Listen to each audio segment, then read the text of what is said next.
out there. Mr. Somebody Baggins. is out there. Can anybody hear me? Yay! Is anybody out there? So the second person watching was Katie. It was Katie. Hello. Hello out there in TV land. I wanted to say Modern storybook TV land, which is YouTube. Modern TV land. Bobby! Oh, Mr. Frodo. Mr. Frodo. Hi, dude. You want to chill out? Hey, Hi, buddy. He has no chill. Brandon's He has got to no get show. curtains. Yeah, I gotta get some He's black not curtains. as bad. Oh, I guess he is kind of a little bit on there, but he's a little bit more blown out on on this TV monitor that we use. I ended up getting a lawnmower this weekend, so now I'm weekly stepping through things to getting necessary stuff. So these are on the list, getting the blackout curtains. Become an adult. He's adulting. Well, what's He's got funny a is lawnmower. that this lawnmower, it feels like a spaceship. It's from the future. Is it battery powered? Ours is battery powered. Yeah, it's battery powered. But like growing up, I always had those really shitty lawnmowers like to use primer and gasoline. And it takes fucking forever to rip, especially when you're 11 and 12. So I was like, you know what? I'm gonna treat myself and get a spaceship lawnmower. Treat yourself. It's fun. You just pull the thing and you press the button and it's like. I didn't get the self-propelling one because that was an extra like $90. Okay. I figured it's a small yard. I can just push it myself. Okay. Well, I mean, yeah. I have to push mine, but I guess it's motorized. We spent all week adulting after work. Yeah, we're trying to put in a retaining wall. And then gardening. Got plants. I got a couple more. I got some dogwoods that are coming. When you're gone. When I'm gone. Nice. So. Yeah, I think I just lived in the office this whole week. I mean, technically, we live in our office. That's true. That's just because our house is... You professional go-getters, you. We're in the office now, actually. Technically, yes. We came to work, you know. This is like 1950s work when you can like drink on the job. Yes. Gotta love being able to drink on the job. You ready? Never said hi to Jack. Hi, Jack. Hi, Jack. Didn't say hi. Yeah. You know what? I have to remind Mom that today's podcast day, since she's clearly just trying on clothes for a wedding she's going to. Very purple. A lot of purple. I like the lavender one. Yeah, the lavender one's better. Lavender. I'm gonna say lavender for sure. Yeah, I used a lawn service when I lived in Florida because that grass grew like crazy. I'd imagine the price is a little higher now than they used to be. Yeah. For what, lawnmowers? What do we say? No, lawn services. Oh, lawn service? Probably here is probably cheap. I don't know what our neighbor pays for his every now and then lawn service, but I'd rather do it myself. I mean, we have that lawnmower and everything, and we have weed whacker thing, and I don't know. I like it. I kind of enjoy it. You know. All right, Mike, you leaving this off? Yep. I was trying to so hard. No, I'm just listening. Okay. I'm listening. All right. That's what you'll be doing for the episode when Liz talks about quantum mechanics. Yeah, because I'm very good at talking about things I don't understand. All right, are you gonna put your phone away? No, my phone's never away. It's right here. Oh yeah, Jack has 1.5 acres. Yeah. Oh, a riding lawn. I would like a riding lawnmower. That would be fun. We don't have enough lawn for a riding lawnmower, so we don't need one. But it would be fun to do it. Yeah, well, you have the two. You have the ones where you can just go do this, like this, and then you have the steering wheel ones. Yeah. My dad has the... I might want to do this. Like, it's exercise. It'd be kind of fun. Yeah. Anyway, all right. Let's get the show on the road. Hi, everyone. Welcome to another edition of Cosmos with Cosmos. As always, I'm Mike. I'm Liz. I'm Brandon. And today, we're talking primordial black holes. Ooh. Also known as brain-melting quantum stuff. Yes. Prepare to have your brains melted if you were listen or watch this episode. So much pressure. Today's episode is brought to you by The Big Bang. The Big Bang! Without it, you cannot have primordial black holes. You also could not have cosmos. So, Brandon, what are you drinking today? Oh, I had a whole... so I am drinking, Quark's Anti-Era, which is vodka, splash of orange liqueur, sparkling water, and cranberry mango juice.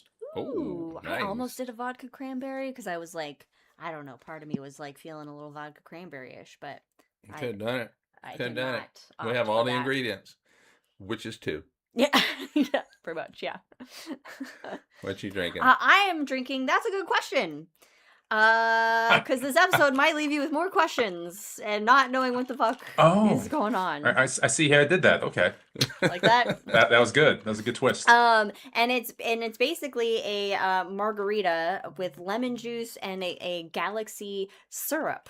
Now, we did lemon juice because we had no lime juice. Yeah, we didn't have any lime juice, so it has lemon juice, but still pretty good. Yeah, so tequila, lemon juice, Galaxy syrup, and triple sec. And that one. So, give it that nice little orange flavor to it. Yeah, it's good. It's got a nice little fruit kick. I got a little bit of tequila, which I've enjoyed more recently. So, yeah, what do you got?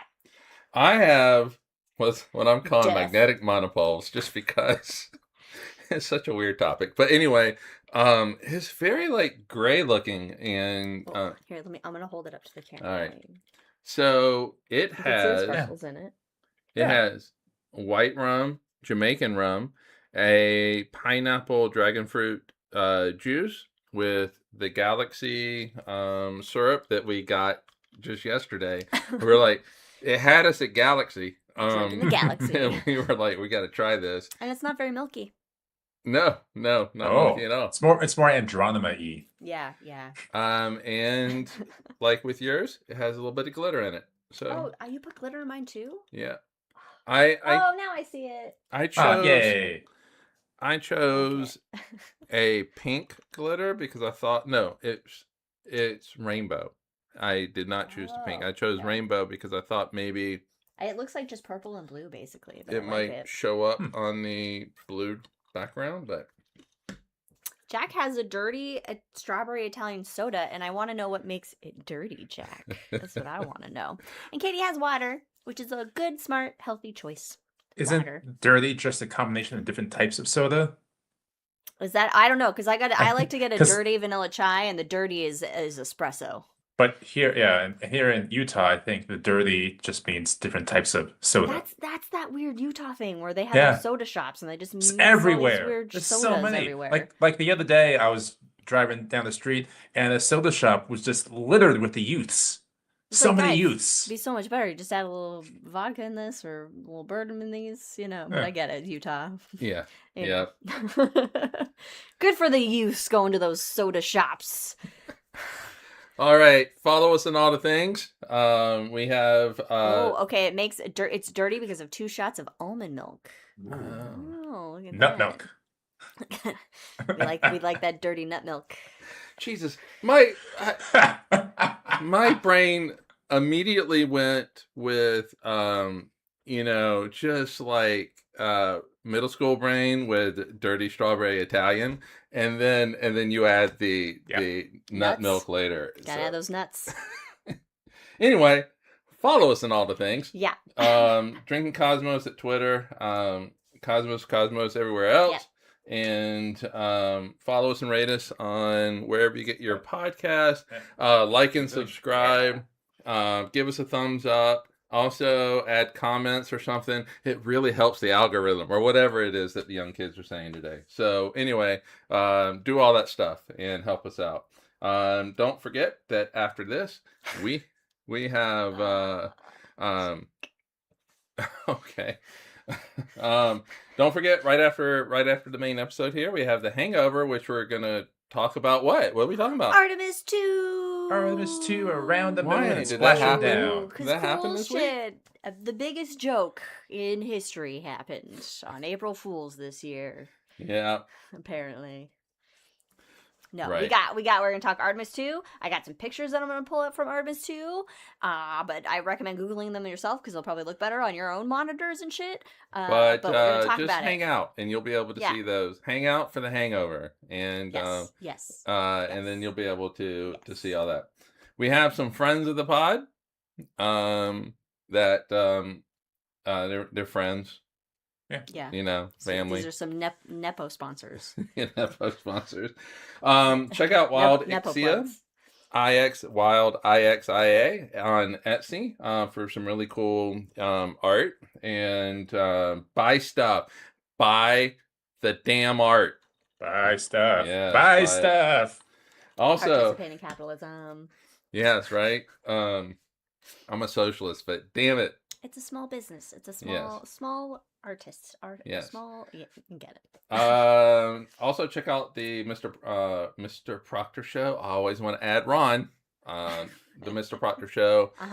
For Easter, I noticed that he did a cool Blender tutorial on him and Waylena. Yeah, and a Planetarium colleague. They did a Waylena. Yeah. And they did the Easter eggs. So, also, if you happen to be in the Council Bluffs, Iowa, which is in the southwest corner of Iowa, check out Rolling Bluffs Planetarium, and our friend Jack will show you the universe at Rolling Bluffs Planetarium.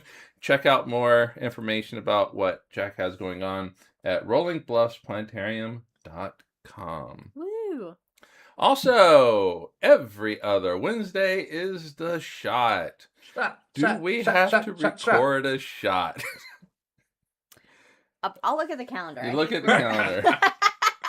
Anyway, these, because it won't be today. Anyway, these are just short, in theory, 10-minute long, little, nuggets of astronomy that, it's fun to listen to. And actually, we've had a lot of fun actually making them. And I think Brandon said that he likes doing it more than he likes doing this show. So I like all my children equally. Yeah, you have to but some are more equal than others. Yes. When was the last shot that Brandon did? Listen, I've been putting out fires. I think he did one last time. No, he didn't. I did not. No, I didn't communicate it in a timely manner. That was my bad. I get the whole I love some of my kids more than others. I will let my kids figure out which ones. If you want his love, watch this show. it's like laying a knife down on the table and saying, "Go." Good luck. Also, as always, we have a few rules. Star Wars reference or a Lord of the Rings reference. Please take a drink. Forget. Sweet. All right. That's the show. See you next time.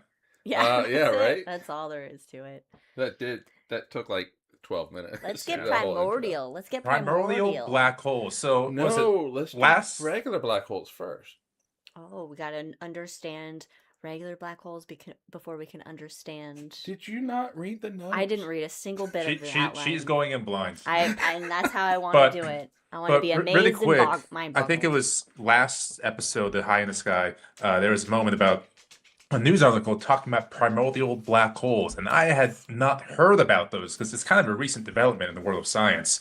And we go, but now we have some actual possible evidence for them for the first time. Yeah, okay. Yes. Basically, I saw a paper came out last year, so. Yeah, I did an article in The High in the Sky, which we had the wrong image up for this live stream for it. My bad. And that's what spawned this episode, was a deeper dive into. Yeah, I saw the reaction from Brandon. Just what the hell are these things? What? This is a thing? Ooh, And I was like, wait a minute, you don't, but you had not heard of them either. No. But add primordial to anything, and I'm in. Let's do it. I love a good primordial soup, primordial black hole, primordial ooze, just primordials. Primordial. All right. Okay. Well, first, as you guys all know, I do like black holes, and so I jumped at doing this. But anyway, just a real quick reminder of what a black hole is. Sure. It is a region of space where the gravity is so strong that once you fall into it, you cannot escape. Goodbye. Basically, even light cannot escape it, so that's why we call it a black hole. It looks Could like Superman it'd be. escape it? What? Could Superman escape it? Well, I mean, he is Superman, right? I'm sure there's some lore out there. Yeah, right. We'll have to consult the lore on that. But there's really only... Oh, what about the Flash? He's the fastest one, right? Yeah, but he still can't go faster than the speed of light. He actually can. Oh, shit. Technically, according to the canon, he can go faster than light. Oh, okay. He's a tachyon. Maybe. He's a tachyon. Yep. All right. Well, I would have to disagree with the physics on that, but anyway, whatever. Sometimes you just let it go, right? Yep. Oh, take a drink. Yeah, that was Lord of the Rings motion reference. All right. Anyway, there's only 3 properties that define a black hole. Yeah. It's mass, its spin, and its electrical charge. Those are the only 3 things. Simple object. Easy. It is. Yet one of the most mind-melting. It is. Big hole.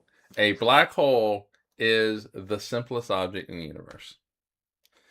As of now. As of right now, our understanding of physics. It spaghettifies my mind just thinking about it. String theory might just blow that shit out of the water, but, whatever. So, how are these guys made? Well, in today's universe, if you have a really massive star, something that is about 8 times the mass of the sun, at the end of its life, it will go boom, big boom. And that big boom is called a supernova explosion. And what results from it is a black hole. So in today's universe, black holes are created from the death of stars. Yeah. And Brandon, deliver it. But they were all of them deceived, for another black hole was made. And that is the primordial black hole. Primordial black holes were not made by the collapse of stars. There's no stars because there weren't stars. Yes, because they were made. It took a while. When there were no stars. So we'll get in. Yeah. We'll get into. Because the thing about the current black holes and stars is that the star has so much mass that that gravity just keeps compressing and collapsing down until it's nothing but that single mathematical point, and then it's right. So can't go any further in a regular star. So you need to have a lot of mass. Yeah. To have you have this. You have competing forces inside of a star. Yeah. You have gravity that wants to pull it in. Hold on. You have radiation that wants to blow it apart. And what is that called, Liz? Hydrostatic equilibrium. Hey! Yeah. But the radiation pressure that keeps it afloat, keeps it puffed out, is created in the core of the star from all that nuclear fusion, right? Well, and the star kind of runs out of that fuel, and it's not able to do any nuclear fusion anymore. Radiation pressure goes away. Lose that equilibrium. Yes, and gravity is always wanting to pull in. It wins always, doesn't it? It wins. Gravity will always win. You might leave Earth and head to the moon, but you're still being pulled by gravity. I got a magnet that stays pretty good. We don't know how those work. Jesus is pushing it. Okay.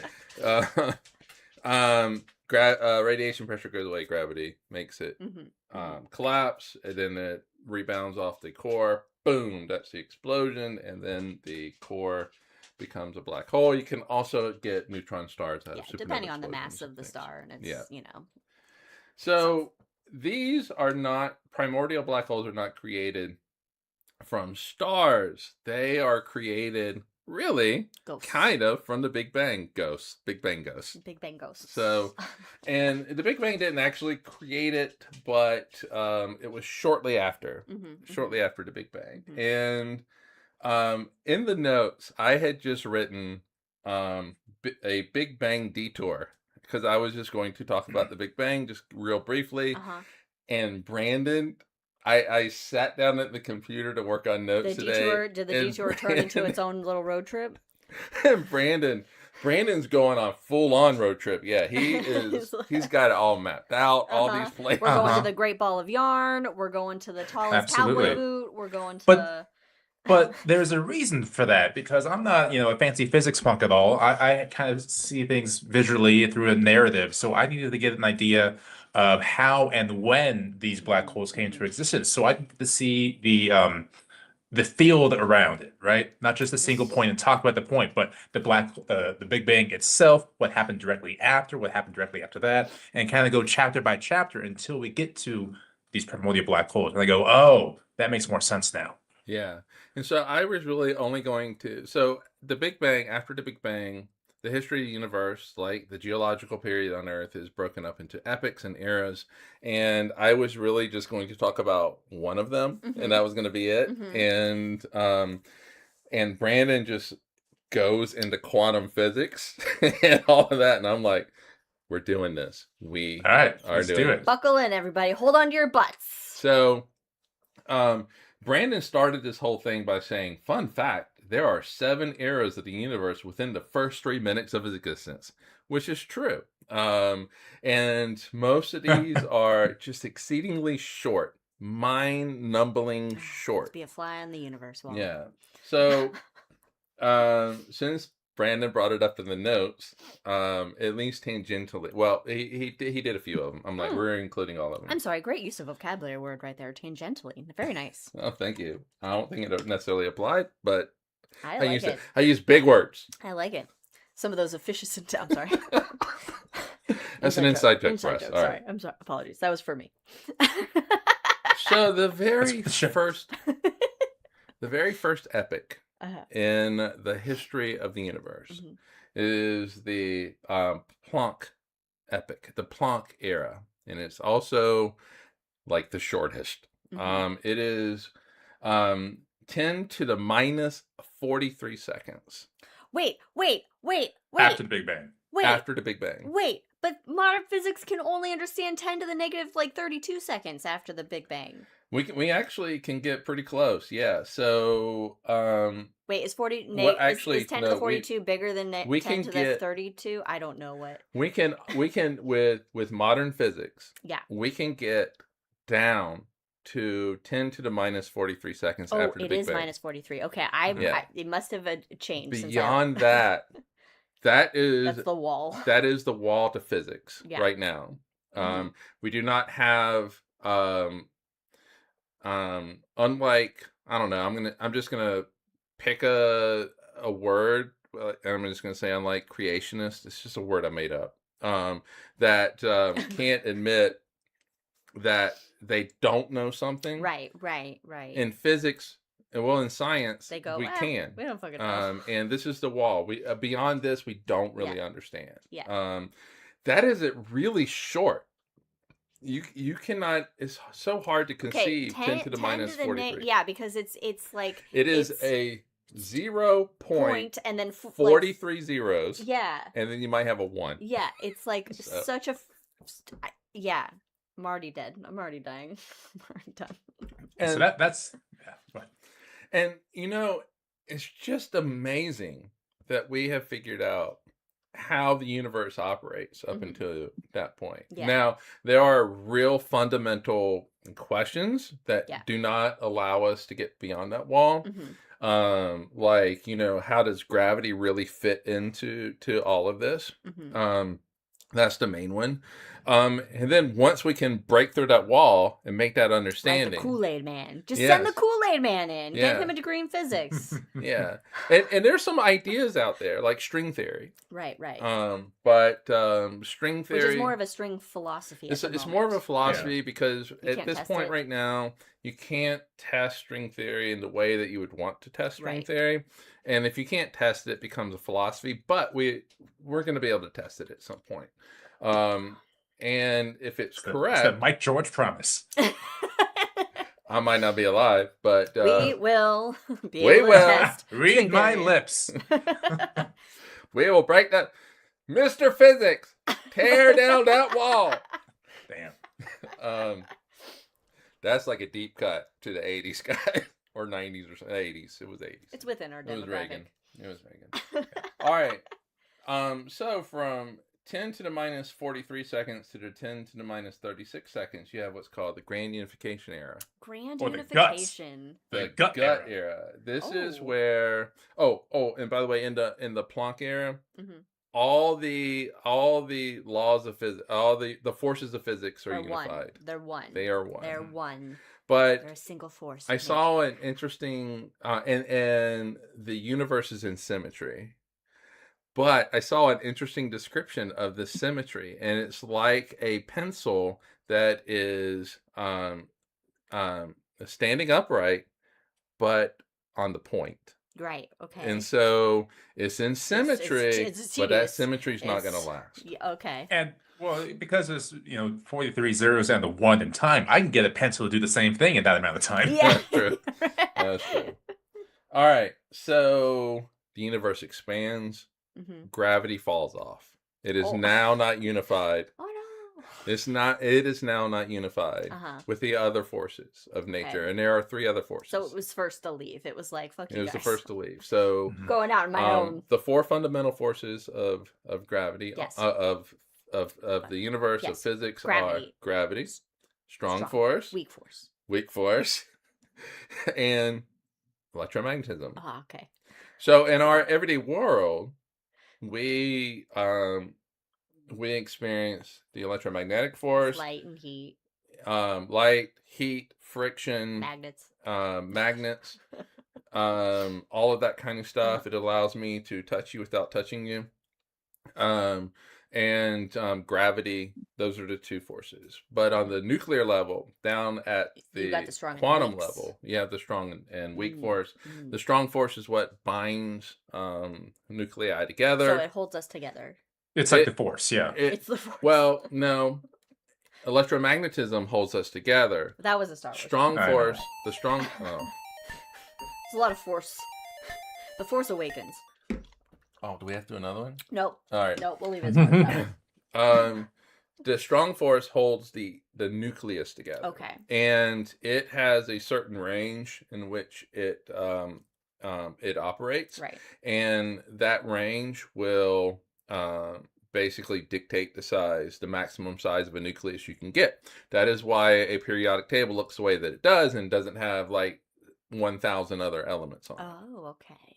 Yes. The weak force also works at the quantum level, and it is responsible for like nuclear decay and stuff like that. And so when for your small atoms, typically small nuclei, it's harder for them for the weak force to operate on them because the strong force is strong. But as you get these bigger nuclei, it's able to really overcome the strong force, and that is why you'll find that wins. That's why you'll find at the bottom of the periodic table a lot of that shit's radioactive. Oh, because the weak force is able to break it up a little bit. Okay. Yeah. All right. All right. My brain's already done. And each one of these forces has a particle associated with electromagnetic photon, with the weak force W and Z bosons, with the strong force a gluon, and with the gravity it is the hypothetical graviton.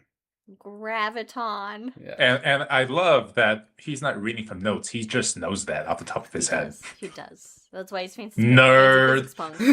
I know. God, I love quantum physics so much. I know he does. I'm more of an Einstein guy myself. You would love to be like Ant-Man, just so you could go down into the quantum worlds and check that out, huh? Not necessarily Ant-Man per se, but that technology. You would take that Pym's technology.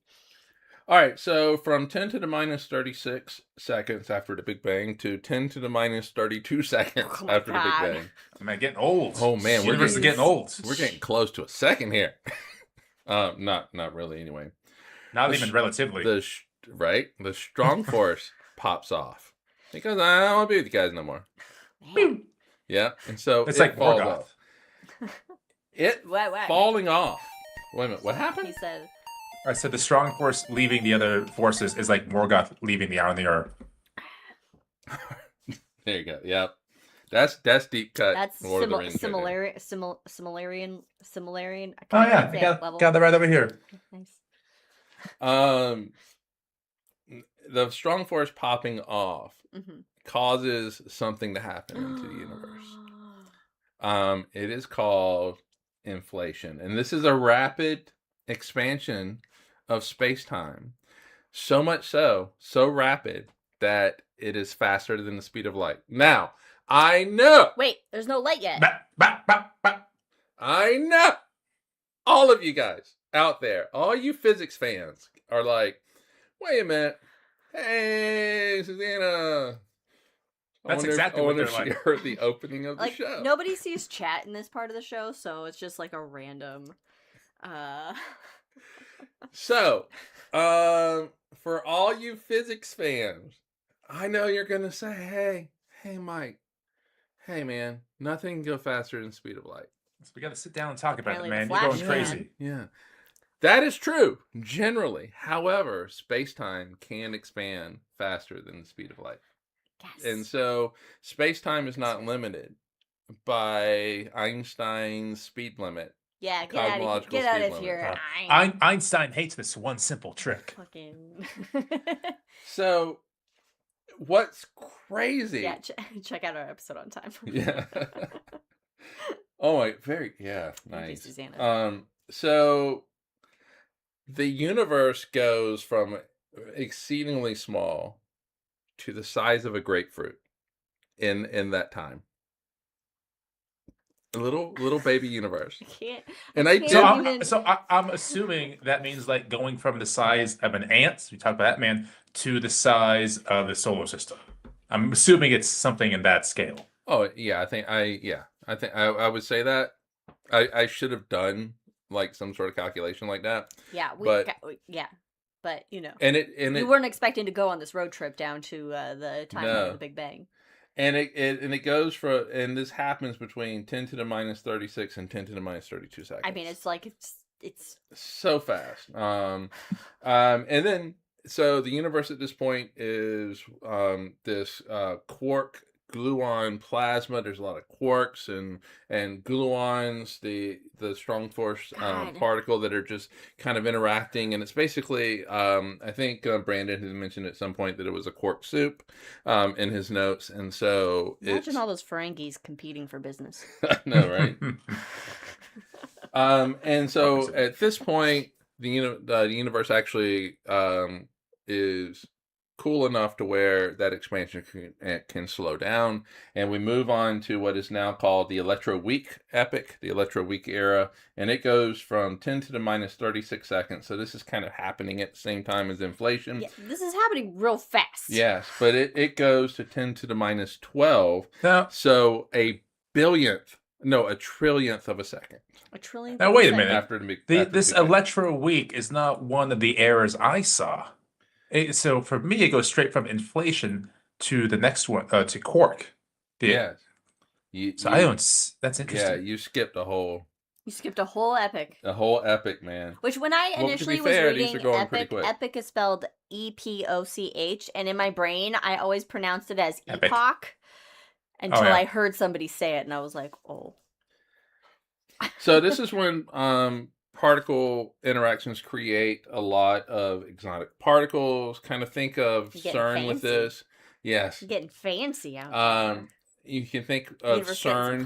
CERN can make energies associated with this. Kind of. You hit these things. Yes, we hate money inflation, but universe inflation has been good for us. Well, maybe up until this point.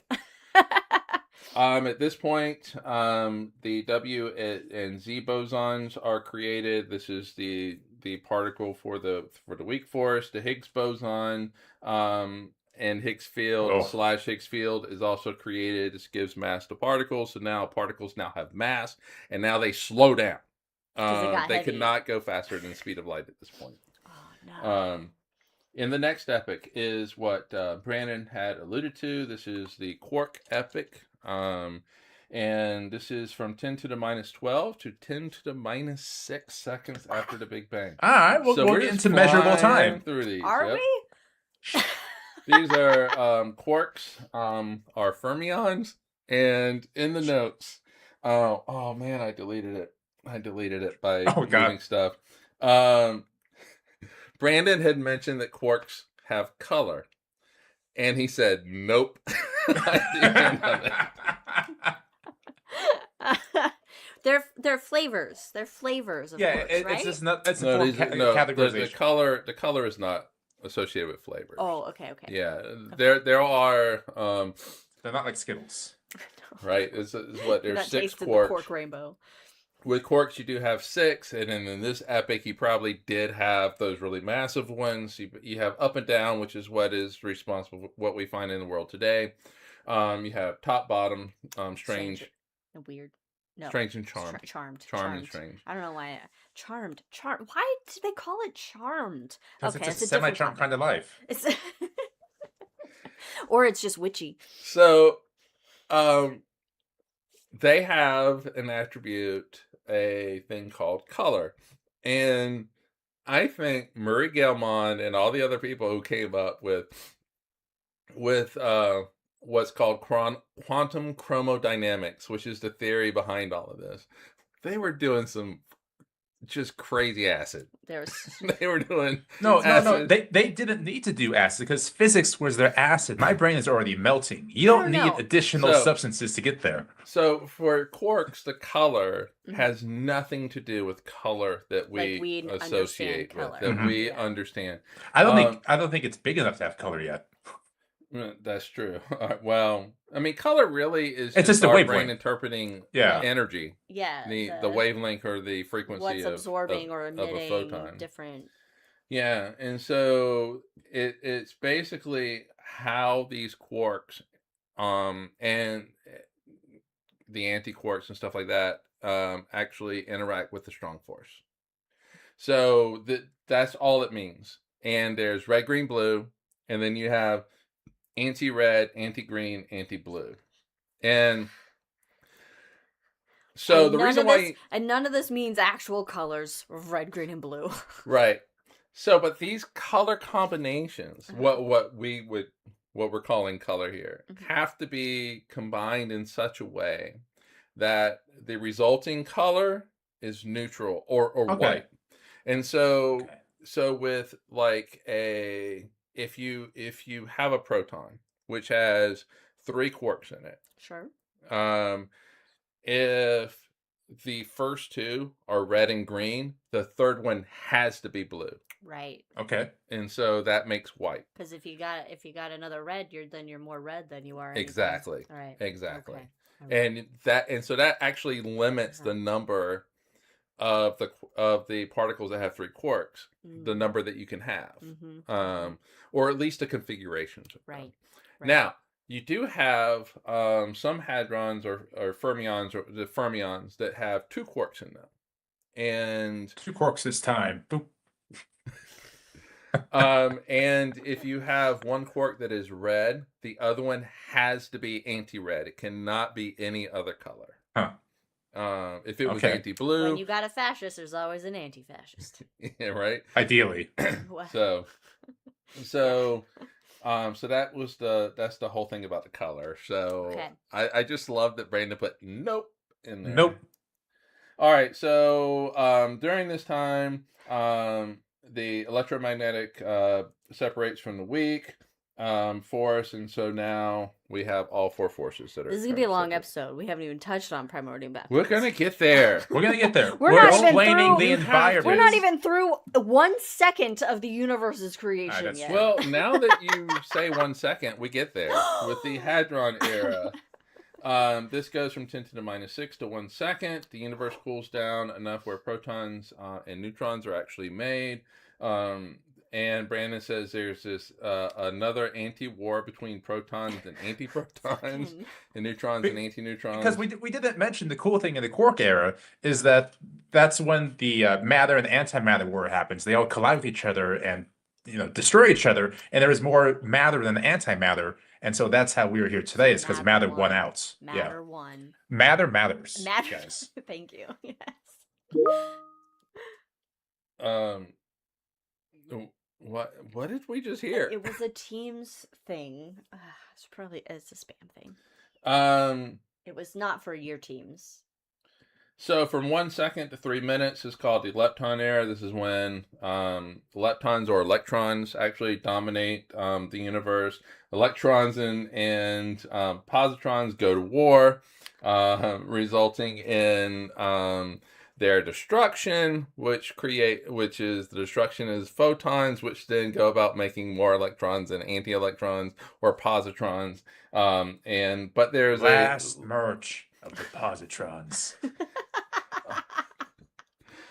Yeah. It is likely that we go to our dooms. I can hear the music in my head.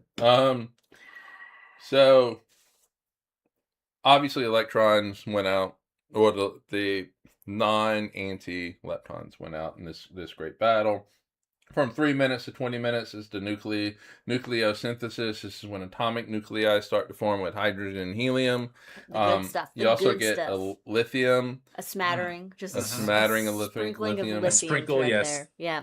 A salt bay worth of lithium. The length of this period in the history of the universe is determined by two things. One is the cooling of the universe, so the universe gets big enough to where it cools. So as it expands, it's cooling. Yes, yes. And so it expands enough where it cools to where they just don't have the energy to combine. But also with nuclear fusion, you have to have neutrons. And neutrons, you have to have free neutrons. They got to be floating around. They can't be combined. Tied down. Yeah, they cannot be combined with a proton.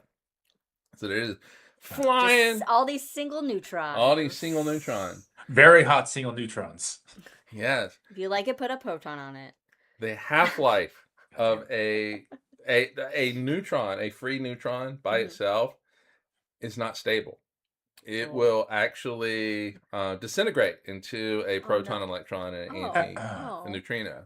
And something as well that really wrinkles my brain at this point is you have the entire universe in a grapefruit bowling ball, Earth-sized object at this point. But because that's everything, it's still a shitload of gravity. But there's so much energy in the Big Bang, gravity is still losing its battle and it's expanding. There's so much energy in the Big Bang. Nope. The nucleosynthesis period, and by the way, that is a description of a free neutron decaying. He's pointing to a tattoo he has. Pointing to a tattoo. For the podcast folks. Yes. So there we go. Because I worked on that project. Or a project associated with it. It's about 13 minutes, half-life of a neutron. So that's why this period only lasts 20 minutes. That's it. And the temperature, by the way, it started this is about 1 billion degrees. 1 billion degrees. From 3 minutes to 240,000 years, gradual cooling. The universe is filled with photons and a plasma of nuclei and leptons. The universe is dominated by these photons. This is a big stretch of time. We went from just fractions of a second to now from 3 minutes on to 240,000 years. But when there is only energy, what is time? What is time? Check it out. From 240,000 years to 300,000 years, so 60,000 years, is what is called the recombination. This is where the universe cools to around a temperature of about 5,500 degrees. Celsius, 5,500 degrees Celsius. Federico's comment in chat is, we went from an era dominated by leptons to hadrons, from nucleons to photons to actually morons. Yes, we are in the moron epic. Moron era. The moron epic, at least in this little region of the universe. Susanna, we'll get there. That'll be in the Hangover. In the Hangover, we'll talk about the astronaut baddies. In this period, electrons are captured. They're captured by the nuclei. No! Free the electrons! And so... they are captured by hydrogen and helium nuclei. This is in physics terms called recombination, and the universe becomes transparent. This is the first time that you can actually see through the universe. A photon can now travel through the universe and never meet another particle, never hit somebody's eyes. Wow. And that is the cosmic background radiation. That's the cosmic background radiation. Okay. And that is as far back as we can see. Yes. Okay. The universe is the universe at this point is, like I said, about 10,000 degrees Fahrenheit, 5,500 degrees Celsius. Oh, that's reasonable. That's good. At this point, though, at this point in the history of the universe has expanded so much that that the temperature is about 2 degrees above absolute zero. So the energy that those photons have is cooled down quite a bit from a billion cooled down degrees. quite a bit because of the expansion of the universe. Right. Then we go into what I think is actually the coolest era, the Dark Ages. There's always a Dark Ages. There literally yeah. there are literally no stars. That's just there's matter. There's photons that are flying through the universe. It's literally dark. It's dark. There are no you can't if we were to be plopped down there, we would not be able to see anything. It would be like Now, speaking of dark and no stars, maybe think of sound. So in the early universe, the T, less than 1 second, because there's so much stuff, there technically could be sound waves, right? Because there's enough stuff with everything. Yeah. The reverberations. You could hear the Big Bang. Everywhere. I mean, you would die. You would die. You can't hear the Big Bang. No. I'm saying at that point. At is there T minus negative 37 seconds. No, okay. Well, it's still a vacuum. Oh, back then? It's a vacuum, but everything is together in a single location, so it's not necessarily a vacuum then. There's so much stuff in it. Right? Wait, are you talking about one of the previous eras, right? Yeah, I'm talking, this is called inflationary, for example. Yeah, when the universe... Don't ask these types of questions, Brandon. You could get sound waves. But your drink is called That's a Good Question. Yeah. You could get quote unquote sound waves. But there's so much stuff, but that's flying through the universe now. But in the recombination, when it clears out, when things are captured, electrons are captured, and the universe is big enough to where you don't have particles that are bumping into each other, because that's really what sound is. Yeah. It's a compression wave. Okay, so then it's just quiet and dark. Yeah. Quiet. At this point, yes. Oh, it sounds wonderful. It sounds like one of those sensory deprivation tanks. Which sounds amazing. By the way, Suzanne in chat says, "Wait, a galaxy is a group of stars, right?" Yes, and we're not even at stars yet. We haven't even. So no stars are around. The Dark Ages go from 300,000 to 300,000 years to about 150 million years. 150 million years to about 1 billion years is a period called reionization. This is when the first quasars are formed. Quasars are basically supermassive black holes. Matter is swirling around it and falling into it. Wait, but you can't have the supermassive black holes without stars. Listen, Liz, don't ask questions. He will find you. God damn it. We'll kind of get there. All right. Energy emitted by these quasars reionizes the surrounding universe. And so basically, all those atoms that work so hard to come together, quasars rip apart again. Oh, God. So from 300 to 500 million years and beyond, stars and galaxies form. So this is when they are starting to form. Let there be light. Let there be light. Universe. 8.5 to 9 billion years after the Big Bang, a little cloud of dust and gas starts to fall in upon itself. Is it us? And it creates an average yellow star is a baby in the outer regions. In the outer regions of just a normal spiral galaxy. In the boondocks. And around that, hundreds of planetesimals, and eventually 8 planets, 9 planets and then 8 planets form. Went down. But on the third planet, there is life. The third rock from the sun. Third rock from the sun. Yeah. Life eventually forms. And 13.8 billion years after the Big Bang, a podcast is created called Cosmos with Cosmos. It's wild all that happened in just 7 days.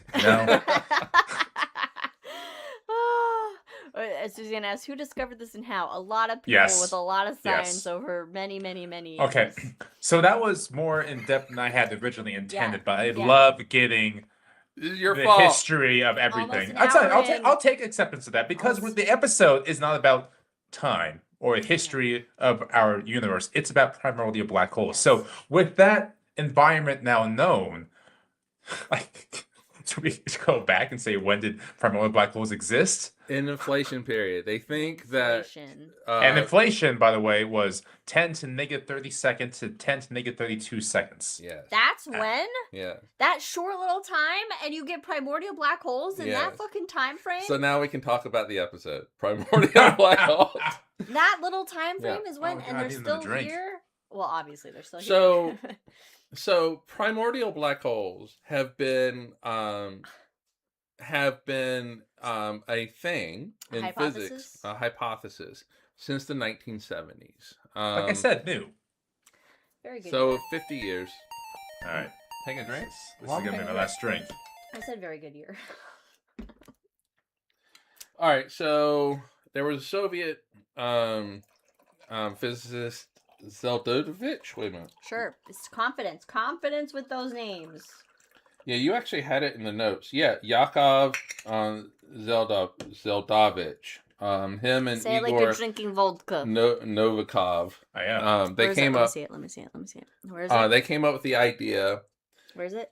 Point it out to me. Down in your notes somewhere. Primordial. Yakov Zeldovich and Igor Novikov. Why did we make this Italian?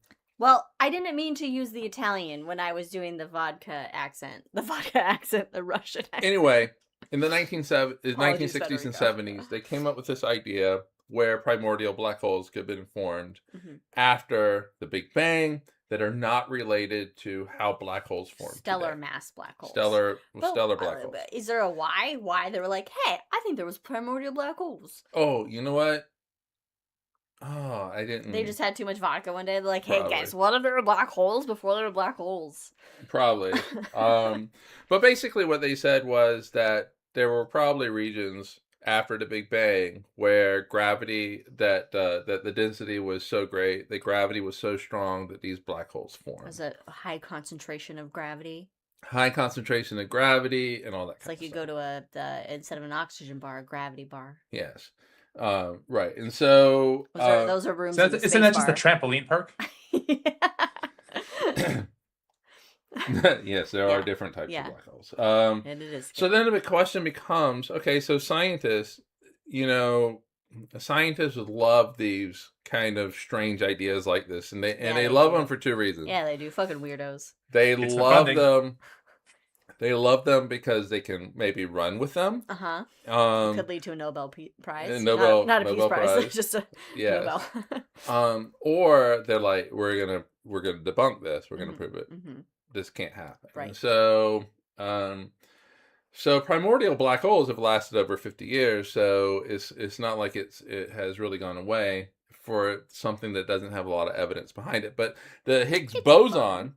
The Higgs boson also did not have a lot of evidence behind it for like 60 years. All of a sudden, CERN made some particles go together and was like, oh shit, guys, we did it. So how you create these things is a real deep dive into physics. And deep end. And it really is. Mind melting. So you have things called axion inflation, which is axions are these particles that string theory says has to exist. String theory is a philosophy right now, and so it is. String hypothesis really is what it is to be called. The string dream. It's pretty stringy.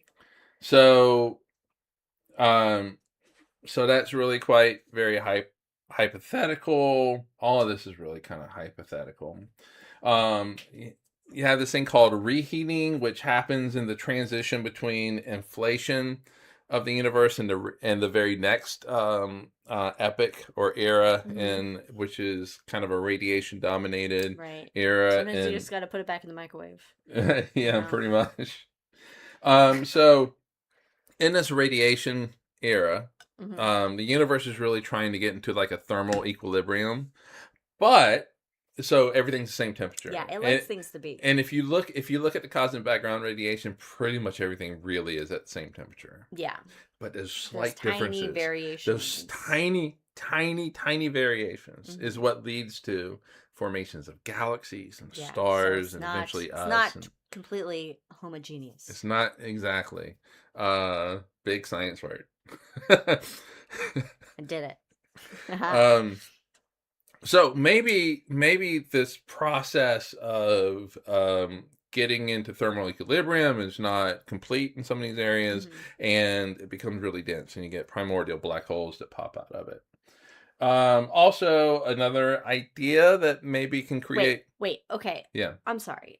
Okay, so basically you have... God, this is like my favorite episode because brain melting. Okay, so you have this concentration, a higher concentration of gravity, which means that it's pulling in more whatevers of particles, which makes things denser, and so those all come together because of the density and the gravity, and that's what makes the primordial black hole versus the stellar mass of gravity taking all of the mass of the star and compressing it into a black hole. It's just like a density of just this primordial soup of particles. And did you already mention they're subsolar mass black holes? Not yet. I was going to. But I had to, because I don't think we actually, you clarified that it's the densities that come together and that gravity that then... Right. So since primordial black holes are not... Since primordial black holes are not beholden to the size of a star. Yes. Because there are no stars at this point. They can be any size. They can be... but does size matter when a universe is the size of a grapefruit? It does matter. Because you have to have enough concentration of gravity to have that. So, yes. So, because you're not beholden to the size of stars, you can have black holes, primordial black holes, that are many orders of magnitude smaller than a centimeter, up to like basically, what we would consider stellar mass black holes. Okay, so you can have real tiny ass. You can have extremely tiny ass black holes. And this is why primordial black holes are so important. Because you can have these small primordial black holes. These are great candidates for dark matter. Oh. Hell yeah. Now we're getting into it. And so these become what we would call machos in massive, take that, wimps, compact halo objects. Machos. There's two types of dark matter. Wimps is the weakly interacting massive particles. Yeah, and that was disproven, right? No, actually, Okay. There's more evidence for wimps than there are for machos. Also, why are these fucking science nerds calling things machos and wimps? This is them projecting what they've experienced in high school, getting bullied, the machos versus the wimps. Just real quick. Laughing now? Just really quick before we get into this, you can also have cosmological phase transitions, so end of inflation, or when one force pops off another, you can actually get these densities that make... Which matters, because we'll talk about that later too. Everything matters. Unless you're antimatter. Okay, question though. Okay, query. So, I used the wrong phrase the other day then. What did I say? All right. Anyway, okay. So you're saying... Inquiry. I said inquiry. Anyway. The primordial black holes saying could be like dark matter. Okay, and I was thinking, could they also be responsible for then like galaxy formation and bringing? Yes. Okay. Yes. Okay. So all right. These primordial black holes, if they were created now, become basically dark matter. All right. And that's perfect because you can't see them. You can't see them. Can't fucking see them. And they got no light to bend around them. Right. And so so they become that structure that kind of that they help build the structure. They help build the structure that we see. And the first, so you ask where the quasars come from. This might be an explanation for some of that. Ooh. And so you have these primordial black holes. The universe is built on black holes. If they're really small, we're going to get into the really small part in a minute, but if they're larger, they're going to attract more stuff, which is going to fall on it, which is going to make it bigger. That kind of stuff. Yes, Brandon. All right, so we have hypothetically all these primordial black holes swimming around the early universe at this point, and of course the universe is expanding, zipping around the galaxy. Yes, so all these primordial black holes zipping around the galaxies, even the universe, and the universe is expanding, and it's expanding the space between these objects. But how does the universe know when it's expanding from the size of a molecule to a grapefruit? What isn't like? Why aren't these particles and these black holes being expanded as well? Does that make sense? For the same reason that galaxies aren't expanding today, but gravity is still at work. Gravity and the forces quits. of nature are still at work.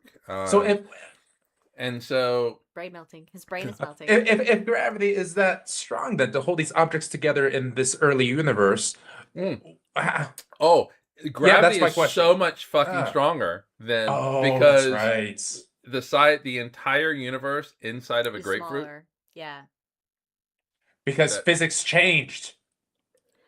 Well, yes. God, I had a question.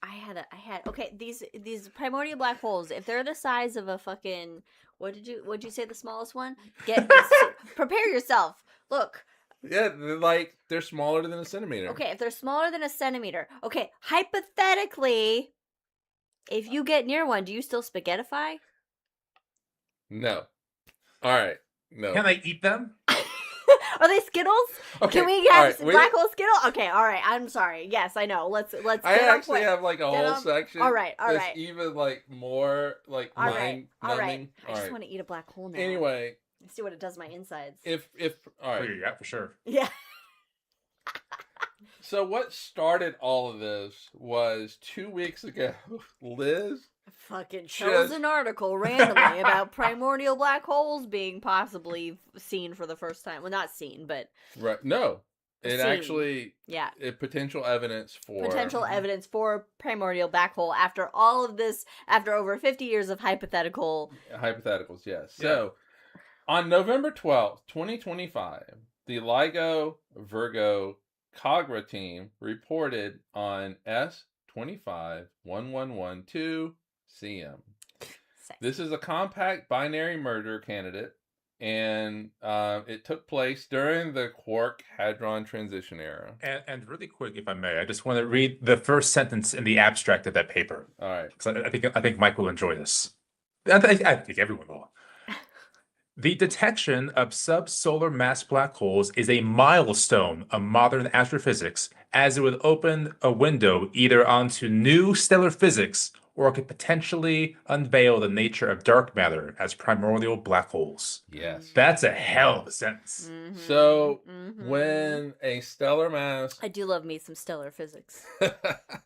When a star becomes a black hole, there is a certain size that black hole can be. It's something like 3 times the mass of the sun or bigger. Yeah. And so when you find... Otherwise, you're a neutron.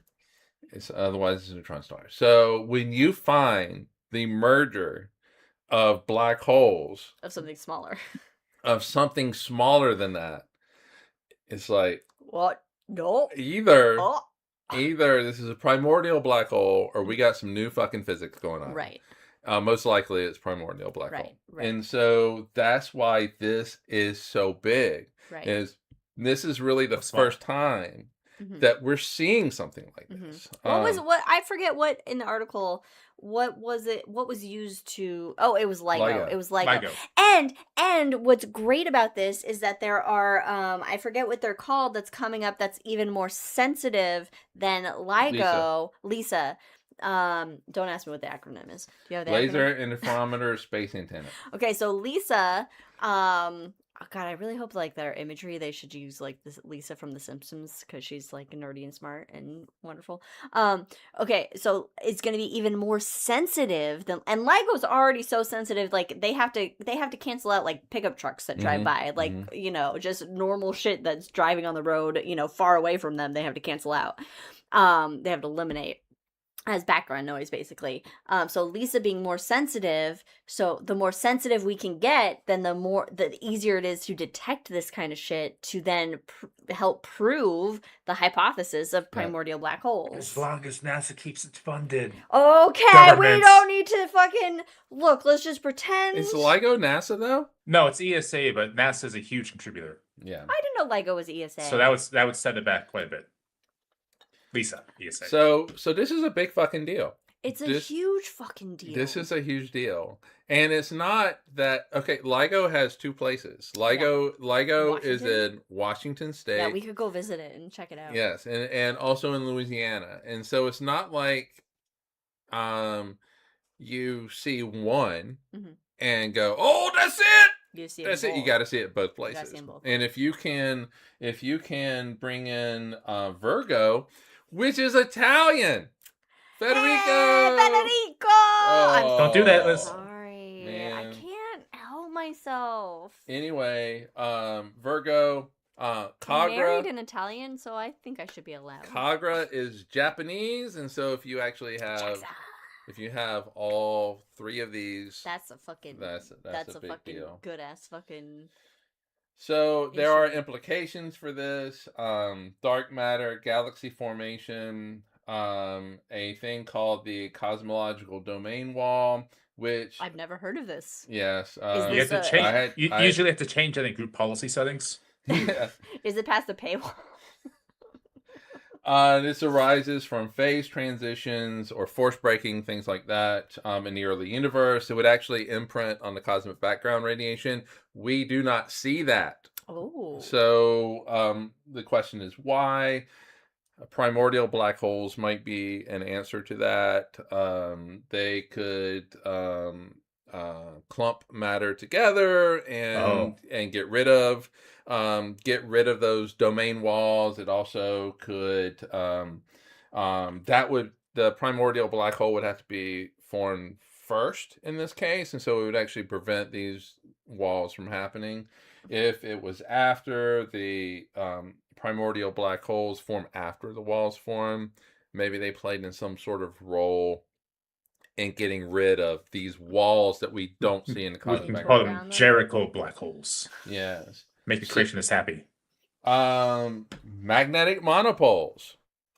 Hey! Yes. My weird colored drink. This was first mentioned. Magnetic monopole. So mono is one. So it's a single pole. So if you have a magnet, if you have a bar magnet, there's a north and a south, right? Yeah. If you cut it in half, there's a north and a south. Yeah. There's always a north and a south. Yeah. However, Paul Dirac, a famous physicist back in the 1930s, he wrote a paper, and he said that it basically that if you had magnetic monopoles, you could all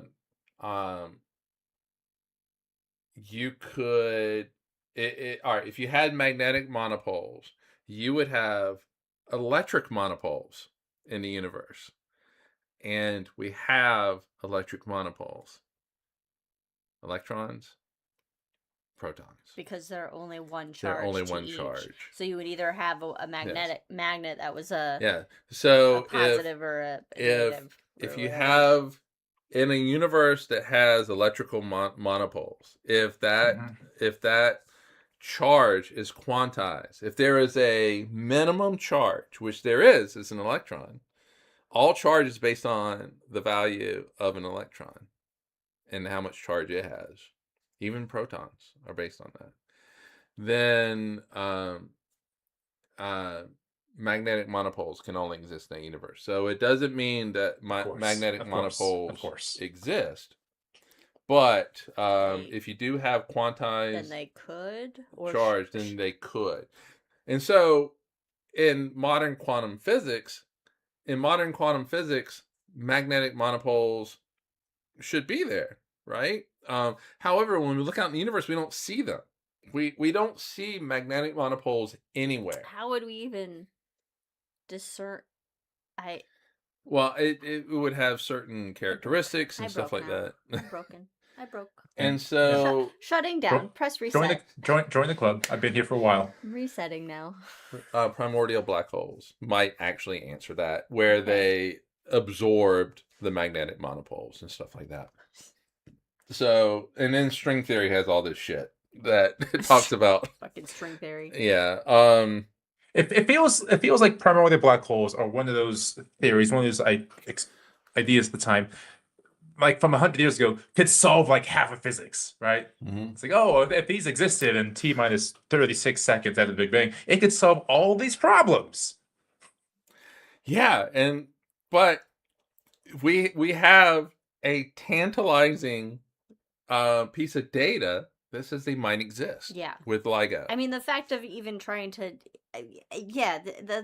even trying to find evidence of them requires such a specific, sensitive technology.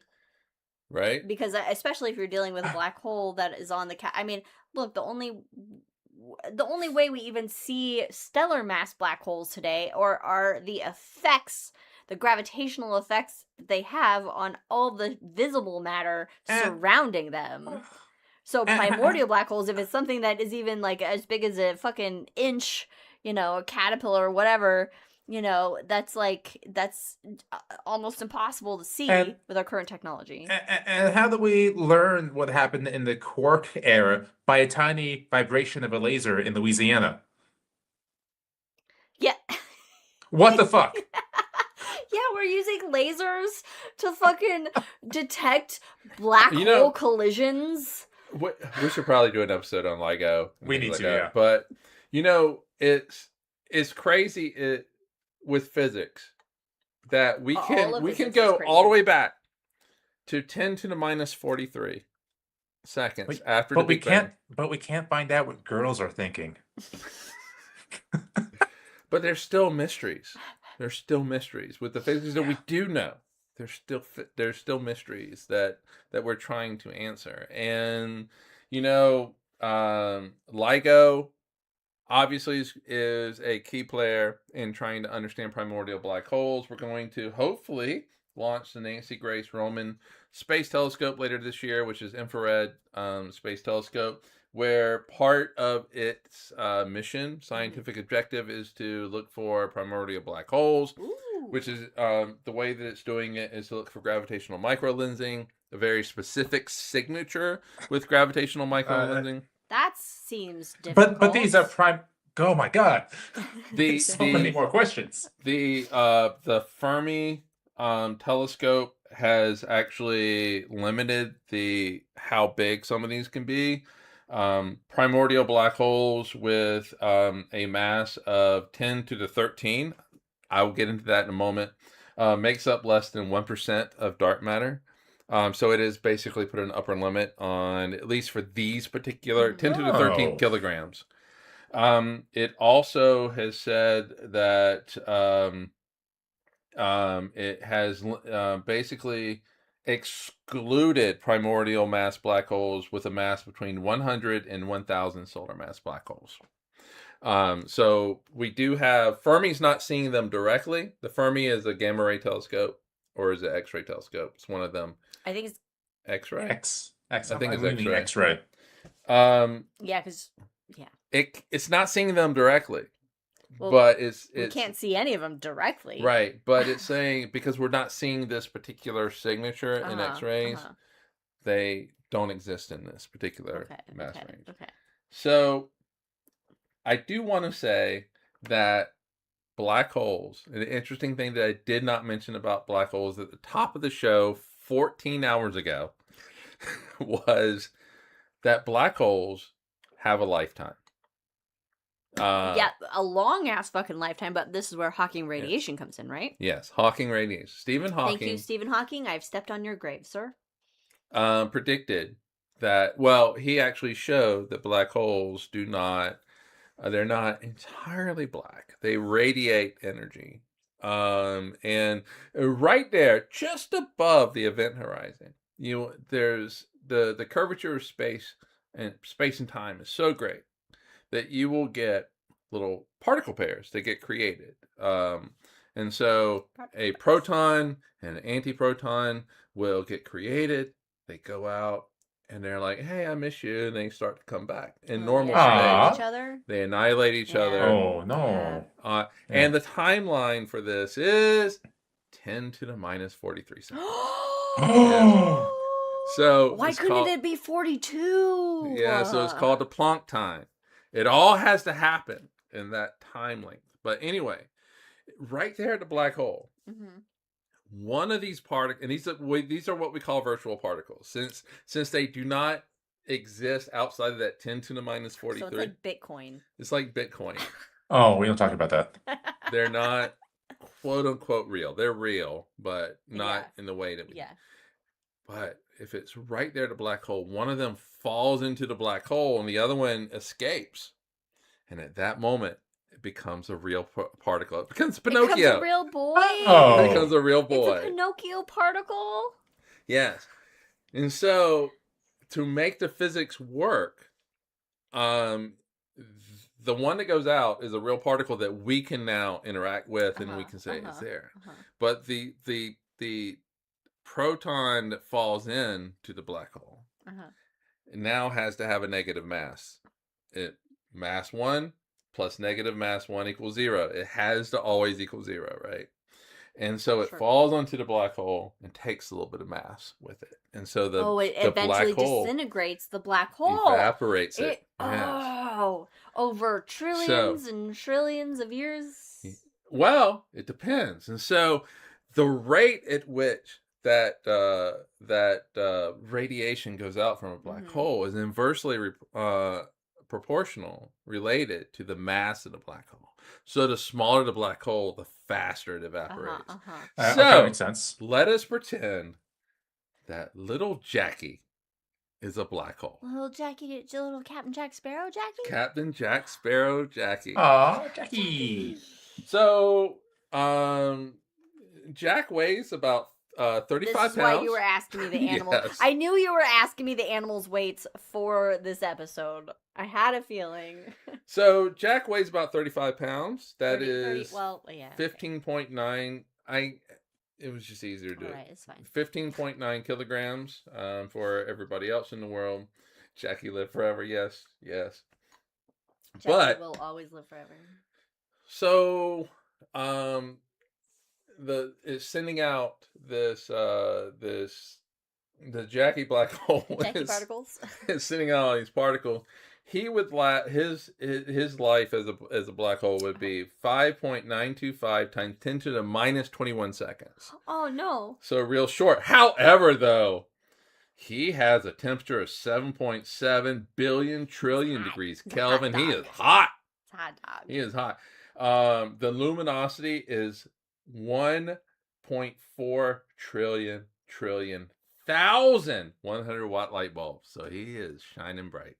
He is shining bright. Like a diamond. Like a diamond, yes. That was so a random Rihanna reference. I'm going to skip a few. Rihanna. I'm going to skip a few that I have in my notes. Okay, because yeah. And so there is an asteroid called 6489 Galevka. Sure. It is 2.1 times 10 to the 11 kilograms. It is. Okay. It has a radius, a diameter of about 300 meters. And so, did you Americanize that for me? 350 yards. Oh, opposite.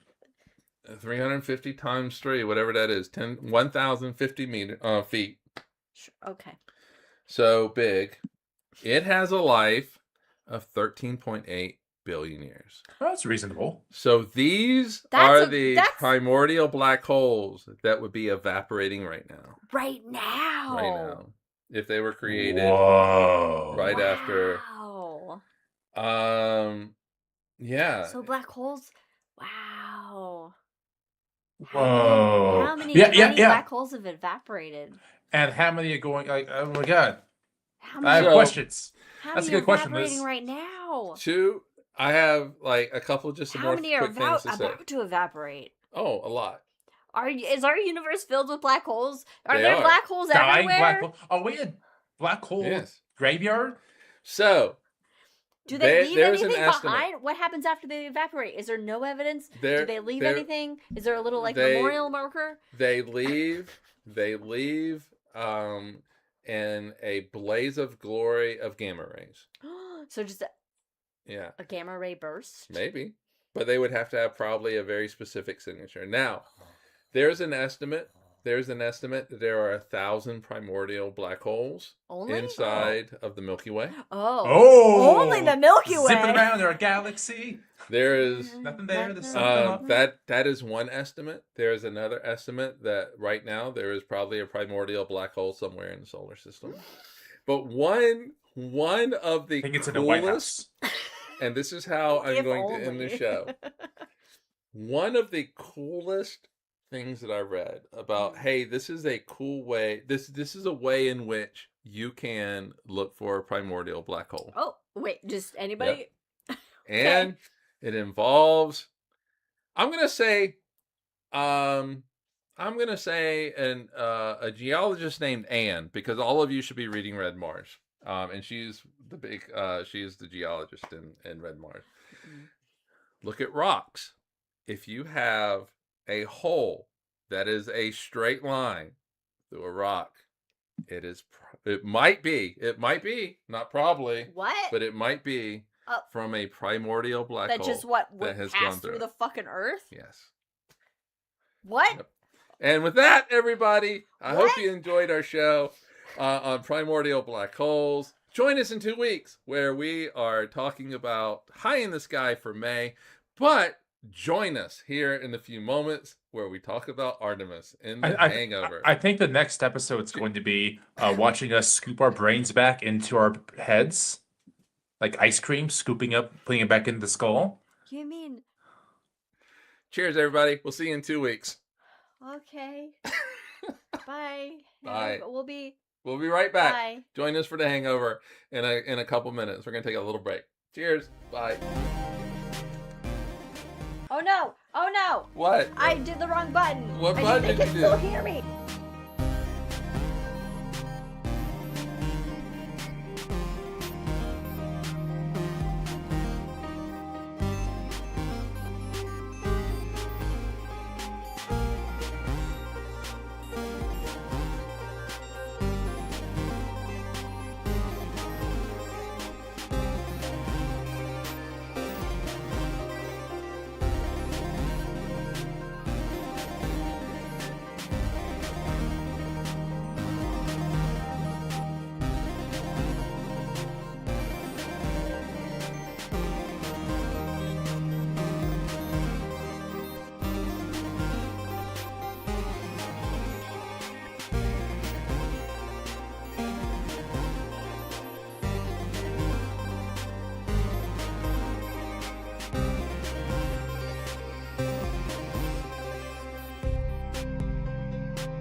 We have some breaking news. Wait, hold on. Hold on. I fucking didn't press the right button because my brain is still fucked up from the main episode, which is Primordial Black Holes. So check it out if you haven't yet. And Brandon has some breaking news.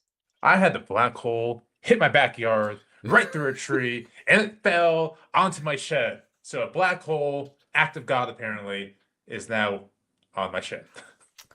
Thanks for that. Yay. Thanks, Black Holes. Luckily, he's renting.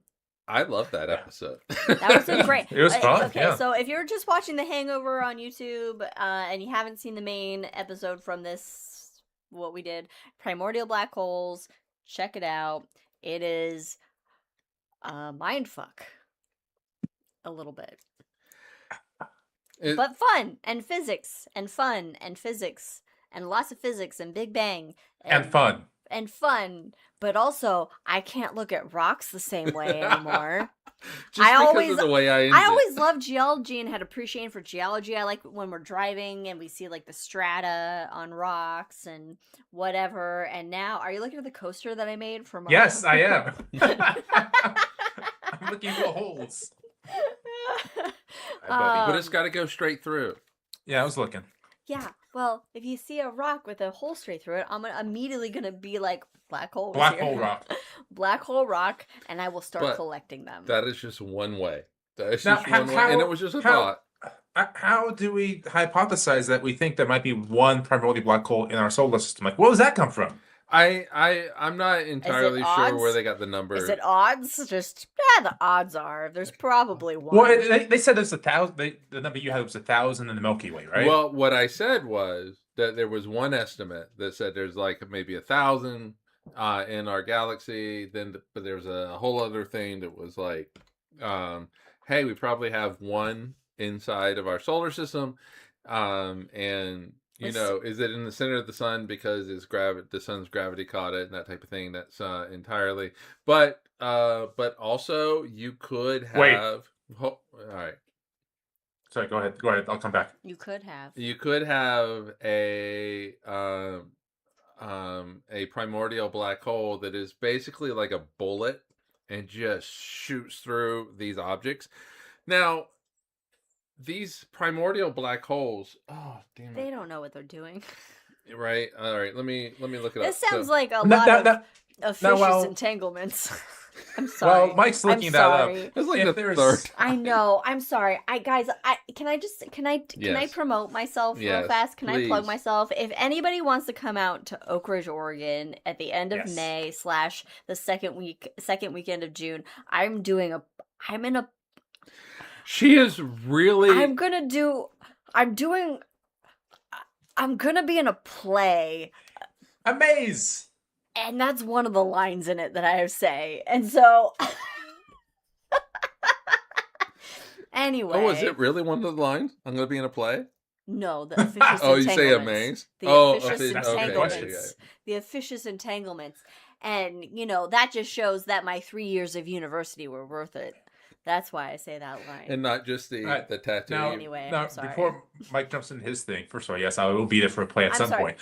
If there is a primordial black hole in the center of our sun, apparently, does that mean that we have a black hole sun? Oh! Show your tattoo. Show your black hole sun on your rocket tattoo. The tattoo that I am jealous of. My rocket? Yeah.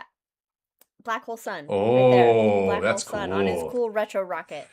You know where else had a really cool eclipse that looked like a black hole was Artemis 2. Oh, hey! Pulling it in, because the Hangover we were going to talk about. We are going to talk about Artemis. We're going to go back to black holes, though, for sure. Yeah, so, all right, so Artemis 2, it launched, it happened, it was real, it was not a fucking April Fool's joke. No. And Mike was watching these videos on YouTube of he watches people that debunk these like people that say bullshit trying to debunk shit that's happened. Yeah, they basically like the videos I like are the ones that like will other than the political ones are the ones that debunk flat Earth. Yeah, because hey, Mr. Frodo, we will freely. Oh, Frodo! Hi, Mr. Frodo. We will freely promote like Simon Dan as one of them. Yeah, Creaky Blinder. Creaky Blinders. We'll promote them. They know. They don't know anything. They don't know we exist. But and there was one he was watching, and I happened to be like in the vicinity, because I live here as well, and and he was showing a video of some dude that had basically put up a generated AI image that showed the Artemis astronauts against a green screen. Oh, it's and so trying bad. to show that they were So against bad. a green screen, and I was like, oh my god, it doesn't even make sense, this AI image, because it just the way. Anyway, it's bullshit. It was real. It was bullshit. No, no. The Artemis launch was real. The Artemis launch was real. Here's the crew from the Artemis launch. Please name them, because I really tried to memorize their names, and then I just like my brain now. The drink is really hitting me. Chrissy, we got Jeremy, we got Victor, we got Chrissy. Victor's the pilot. He's up front there. These two look like twins. They do look. These two white dudes. Jeremy's Canadian. Well, they look like twins. Anyway, here's the crew. They really went, and it was a thing that they did. God, controlling this fucking stream deck is gonna be difficult. So okay, Artemis 2. So I was thinking about this, and I would say that millennials, elder millennials, and younger millennials that Brandon falls into, and yeah. What did you just call me? I said elder millennials, and I said other younger millennials. Oh, I thought you called me an elder millennial. No. I was about to get up in arms. What? I am peak millennial. No. I am your elder. I'm your elder millennial. How dare you? I am borderline Gen X. You want to know what the official name is? No, it's geriatric millennial. Thank you. And yes, my back definitely feels like that, and my knees as well. They're starting to. Can I give the names real quick? Yes, please. Commander Reed Wiseman, NASA. Victor Glover. You don't need to say NASA. The pilot is no, you have to. Okay. Yeah. Pilot is Victor Glover, also of NASA. Mission Specialist 1, Christina Koch, also from NASA. Mission Specialist 2, Jeremy Hansen from Canadian Space Agency. Yeah. CSA. Which Canada. I think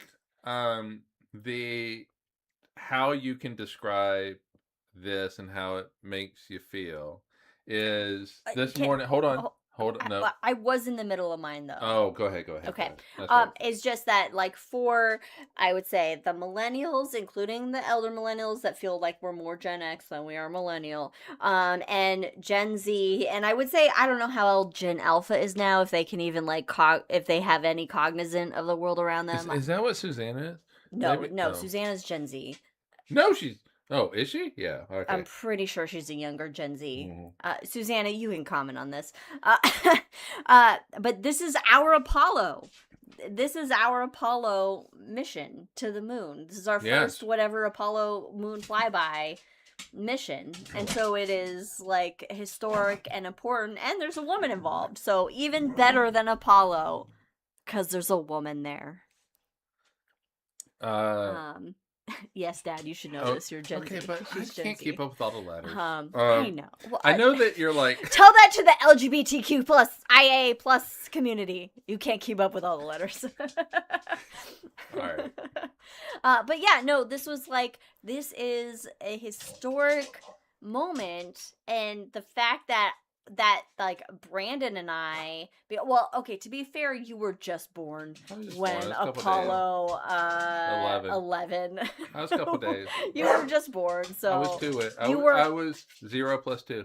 Yeah, so you weren't totally cognizant of it happening. I was just like, "Where's my meal?" Yeah, but this is our this is our moon mission of people going to the moon. I think one of the many reasons why I was jaded at this milestone, as opposed to being filled with wonder and awe and inspiration, being motivated to do things at these sites, one of the reasons. We can go the other ones, but like we've had Cassini, we've had James Webb, Hubble, we've had all these missions go out to these other worlds in the universe and explore and get these images back. Whereas in 1968 with Apollo 8, that was like the first one you were getting back. Like this was the first picture of Earth you were essentially seeing from beyond the moon. Whereas now we are so filled with knowledge of what we look like from Mars, from Saturn, from beyond, that it's not as mind-blowing because we have essentially been there. No, okay, well, I think it is. Hold on. I do want to say my thing. I do think it is mind-blowing because there was a comment this morning that I think sums it up. And for me, and it was, I had like, all right, I'm done with the notes for Primordial Black Holes. I'm going to, and so I walk in and Liz is watching a YouTube video on this, and she goes, "It gets me. It got me." Well, yeah, it's partially just hormones. No, but I think I cry a lot easier now at things, but how can you not look at this picture? Okay, that we have here. This is the today. So you had the Earthrise image of the 1960s, which the video on YouTube I watched. Hold on, I still didn't get to finish what I wanted to say, which is I think by you saying that it gets me, it makes me tear up. I think that sums it up. Because we have never met these astronauts in our entire life, and we never will. Most likely. And if we are, oh God, we're so lucky. But I mean, Brandon's met some astronauts. We're riding with them, and we see these sites that we see here, where we have this Earthrise over the moon, and how do you not get emotional at that? Yeah. How do you not look just at the pictures of the Earth and the moon? Yeah. And not just be moved by it. And the fact that this image right here, this new Earthrise image, was taken by a human on this side of the moon, on the far side of the moon. And so the video that I watched was a Hank Green video talking about like the pictures that the Artemis astronauts took. So follow Hank Green, look at Hank Green's shit. He's cool. He does good stuff. Of course. And so he was talking about in the video, actually, he showed some clips of or like an animation and the audio from the Apollo mission that took the Earthrise image of the moon, and where they were totally not prepared for Earthrise. And you hear like they had like a black and white film, and it was who's the guy that starts with an A? Bill Anders. He was like, quick, get me the color. I need it quick. And they actually had to go to another window because he lost the shot and had to go to another window once they got the color to actually capture the Earthrise, because they weren't prepared for what they were actually going to see there. Whereas now we're more prepared for kind of like what we could possibly see when we were there. And obviously the camera technology wasn't film camera technology and digital camera, so they could capture it. But also this perspective isn't necessarily what you would see if you were on the moon. The Earth would look much smaller and everything. But this obviously has to be off the moon, and the perspective is actually different from the perspective of where the capsule was in relation to the moon, and so it's been actually flipped on its side to give that kind of Earthrise effect. But this is a real image, and first of all, absolutely gorgeous. But this is like this is people that are seeing the Earth from their perspective in the capsule, rising, setting, whatever, over the limb of the far side of the moon, which we can see. These are human beings that visually, with their eyes, in person, saw all these craters. And everybody, to quote Sagan, and everybody that's ever lived on the Earth, right there in this shot, and it's absolutely except for 4 people. Hold on, don't cut from it. Don't cut from it, because you bring up Sagan. That actually, we watched this whole thing live when they did the fly around, and they actually got this picture right here. and it was the communications director or whoever. She basically like quoted Sagan without quoting Sagan, and she was like, she was like, everybody that that has ever been on Earth is right there in that shot, unless except for 4 people. So on the other side of the Earth, but also what? Unless they're on the other side, but also here's the capsule with the moon and with the Earth in one shot right here. That's a good one. Outside of yeah.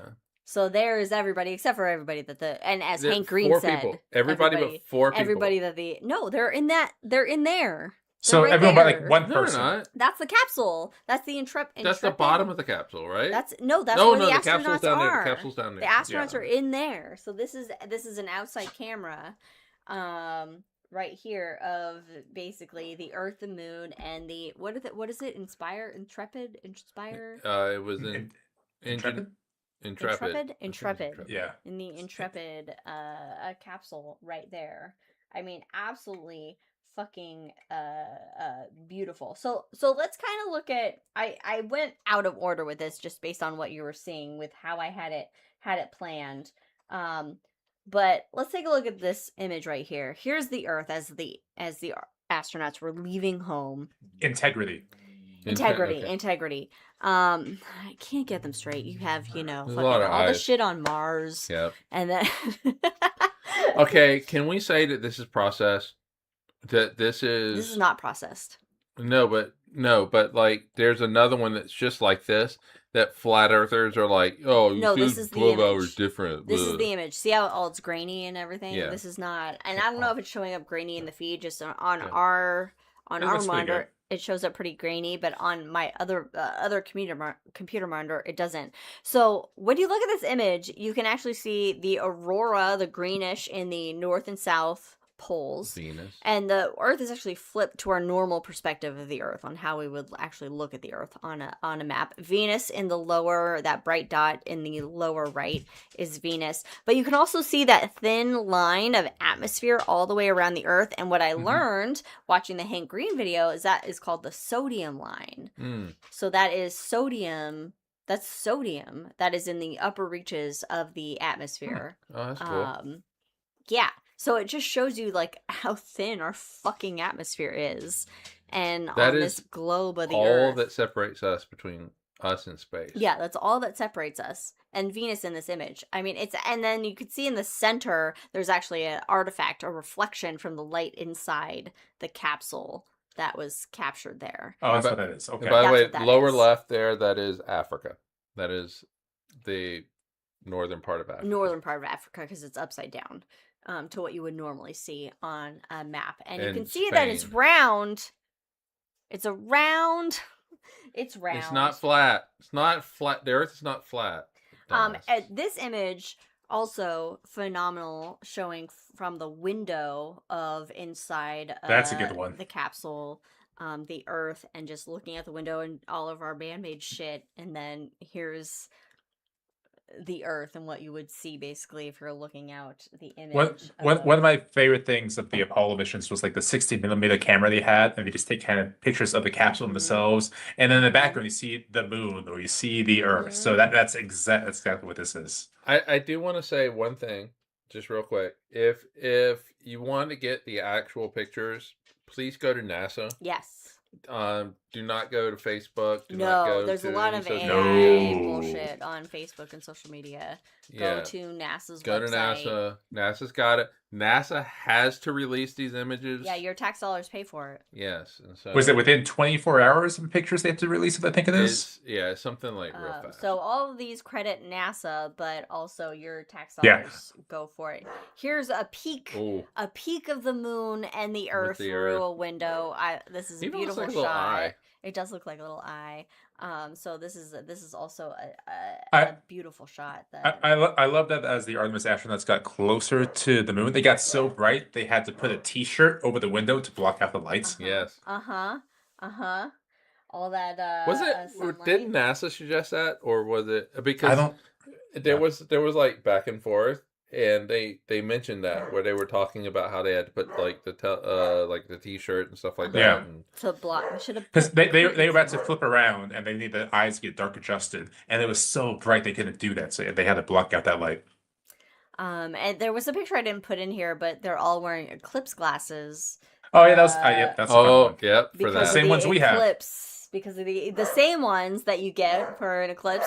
And so this image shows the eclipse, which if they did not launch when they did, so if they launched earlier when they were initially scheduled to, or if they launched after April 1st, they would not have gotten this shot, this view of the moon eclipsing the sun. And so this is the corona of the sun that we're seeing behind the Earth that is 93 million miles away with the sun.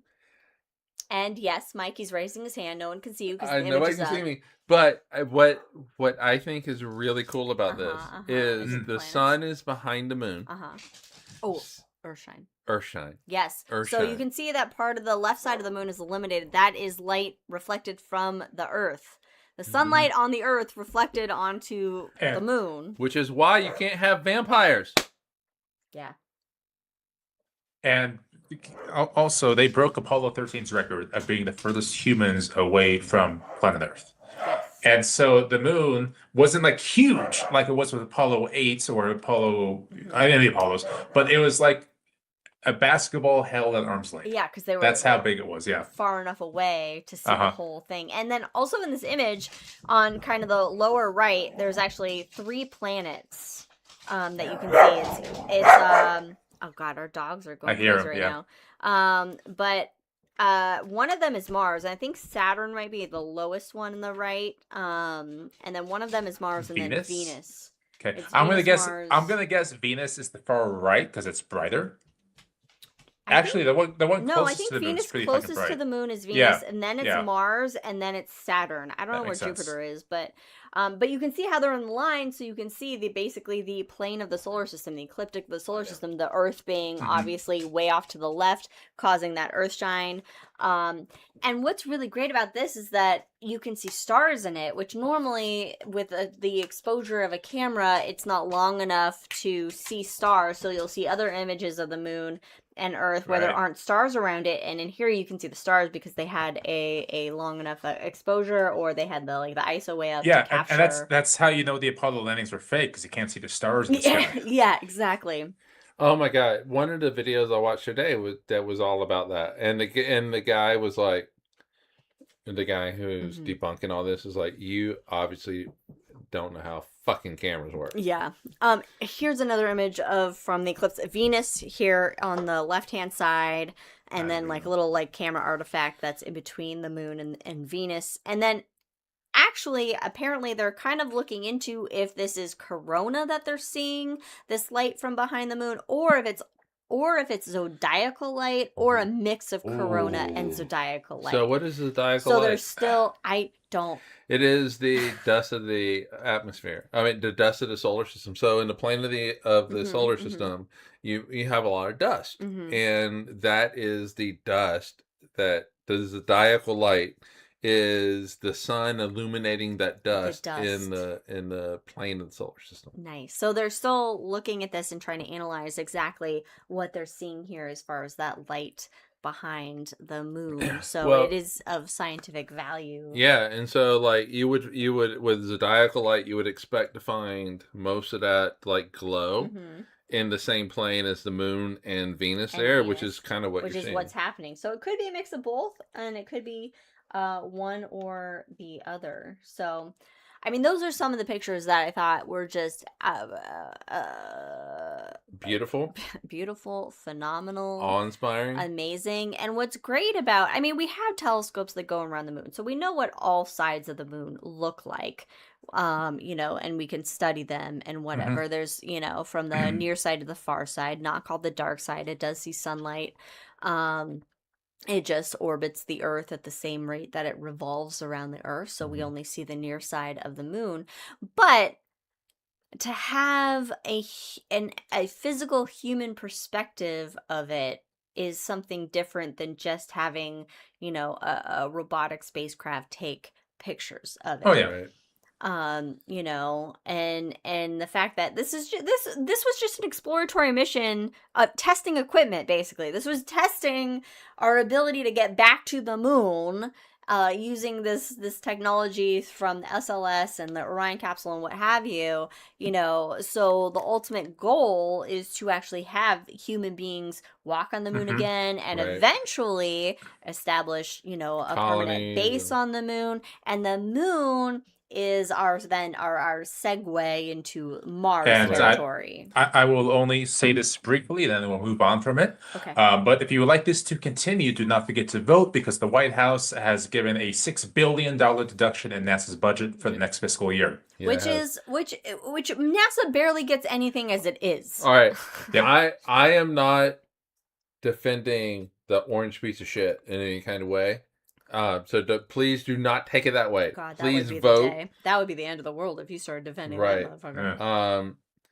Yeah. Because this is, hey, America shit where you can like raise a flag.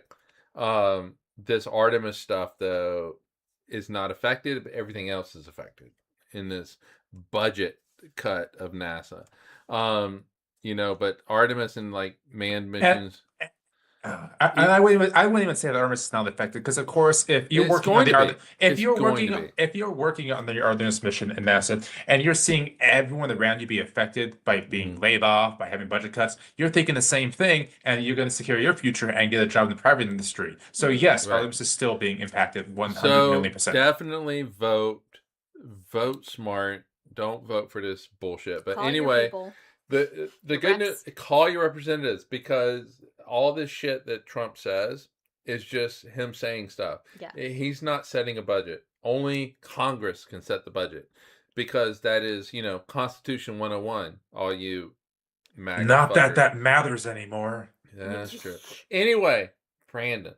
Yes. When is it that we want to land actual people on the moon? I think if we stick to the timeline, I think it's late 2028, if I recall correctly. See, yeah, I was thinking 2028 as well. So, and there's go ahead. No, I was just gonna say, like, my mom and I had, and Liz, you were in it as well, because your family chat, but with my parents, well, with my mom, my dad doesn't do, but anyway, we're having this conversation, and my mom was talking about, hey, in 1969, we were there for Apollo 11 and all this kind of stuff. And she was talking about how amazing this is. And Liz and I were like, this is phenomenal. Just going to the moon, the pictures that we're seeing, in real time with the flyby. And you're seeing all this in real fucking time with the astronauts. Maybe like a second delay, whatever, but you're getting all this kind of stuff. And my mom was like, my mom is going to be 82 this year. And she was like, and I was like, well, in 2 years, the plan is to have astronauts, you know, walking on the moon. And she was like, you know, well, you guys are going to be able to see it, with the implication that she's not. And I'm like, no, you're going to be, this is just 2 years away. This is, and even like if you get the nationalism out of the way, China's going to do it too. You know, it's not just any time that we can get any person, humanity on the moon or wherever, it inspires people. All right, Brandon, take it away. So I'm going to go back to what I was talking about earlier about being jaded about the pictures. I don't think I was necessarily jaded because we've been there. We've seen these images of the universe and these planets. We've sent crafts all over to moons and other planets. I think the big difference for me personally is that in 1968, going around the moon, there was a promise of a better future. There was a promise of exploration, of landing, of being there for the first time, of exploring. I do not feel that promise exists today, because in the 60s, I'm going to keep going for a second. In the 60s, they still have plans of, you know, going to Mars, doing these exciting things. And society, at least this country, was behind it. We thought that was going to happen. You can see that in science fiction. Whereas today, due to various different climates, political, otherwise, we do not have that promise. We do not have the for sure we are going to go on and improve and keep going. It feels difference. Mike has a thought. Liz has a thought. One, we lost the plot, as apparently everybody says now. Two, do you think things would have been slightly different if Kennedy was not assassinated? All right. Okay. Hold. That's a big question. Hold on. Which Kennedy? Because I think both of these. The main one that was the president. wrong Kennedy died, guys. No. All right. 1968. You had. I mean, there was the Cold War bullshit. In space no. race. Okay. Hold on. I know where you're going with this, Mike. No. Keep going. Hold on. Please just let me. Okay, go. Wow. All right. Sorry. 1968. Robert Kennedy, Martin Luther King assassinated. 1969, you walk on the moon. So yes, there is that what you were talking about, the whole promise of, however, what it is today is, yes, we've lost a plot or whatever it is that you said and, other things, but this reminds us of what the future could be. And so in 1969, when you're walking on the moon, it reminds you, it shows you, hey, this is what it could be. Vietnam is raging at this point. You've had two major people in American politics and society brutally assassinated the year before. And it kind of reorients people. And we kind of have the same thing going on today. You have discord and turmoil in the Middle East. You have political craziness in the U.S. itself. And this reminds you that the universe is bigger, that it's not just this bullshit that's going on. And hopefully, at least I don't know. I'm being idealistic. Yes. And I hope it reorients people to getting people to the moon and beyond, and looking at how the universe operates, and just I would hope that that MAGA can look at some of these pictures and just go, God damn it, that's fucking beautiful. Oh, and as I can hope. I have no hope for that. Absolutely, it's a fool's hope. Those people are too far fucking gone. But a hope nonetheless. Those people do not trust the hope. It's forsaken these lands. Those people are too far gone. They would vote for fucking Putin before they would vote for anything. Have fun at the concert, Jack. That sounds great, because I'm going to have a second. And as we saw in 1969, society was so inspired by NASA that we decided to continue funding it and to continue our reach outward into the solar system. No, you cannot do that. You cannot do that. We have to have historic analogies. There were so many people. Do not equate politicians with all the people that were inspired by this. That people that how many people are at JPL or at NASA or that have gone into some sort of STEM discipline because we sent 12 people to walk on the moon, 18 people. I can go ask them because they don't have jobs anymore.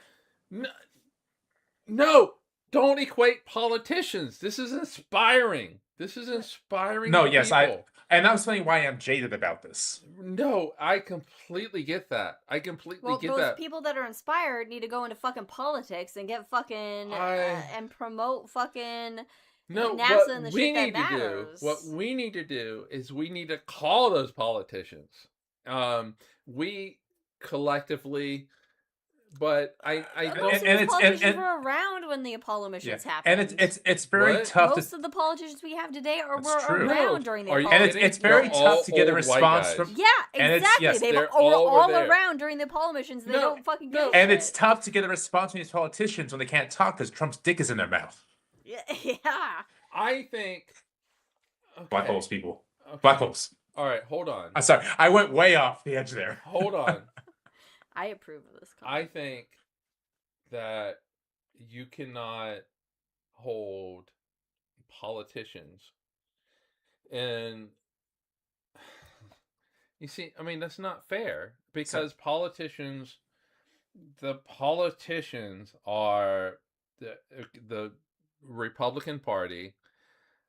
They are so beholden to Trump. They're so beholden to 30% of the electorate, the MAGA people, that I think to say that,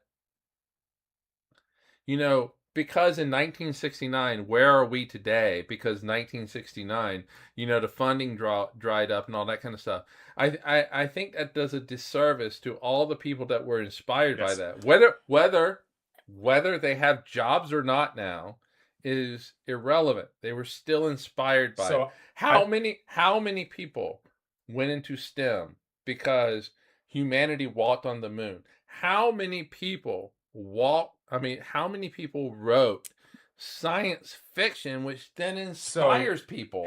And I am completely agreeing with you. I think my response comes from a place of anger, of malice. I'm so mad. If there's no one to fund their jobs, then what's the fucking point? And I completely agree with Mike. That inspiration fucking matters. It matters. The amount of science we got from Artemis 2 is not that huge, but the amount of inspiration and motivation we can give to people around the globe, that is the reason why. It depends on the politicians of today, who's elected and who people vote for, to then listen to their constituents' inspiration and what they want, to then fund NASA and to fund these things to continue moving So let me ask you a question.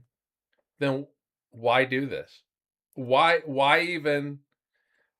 to the moon?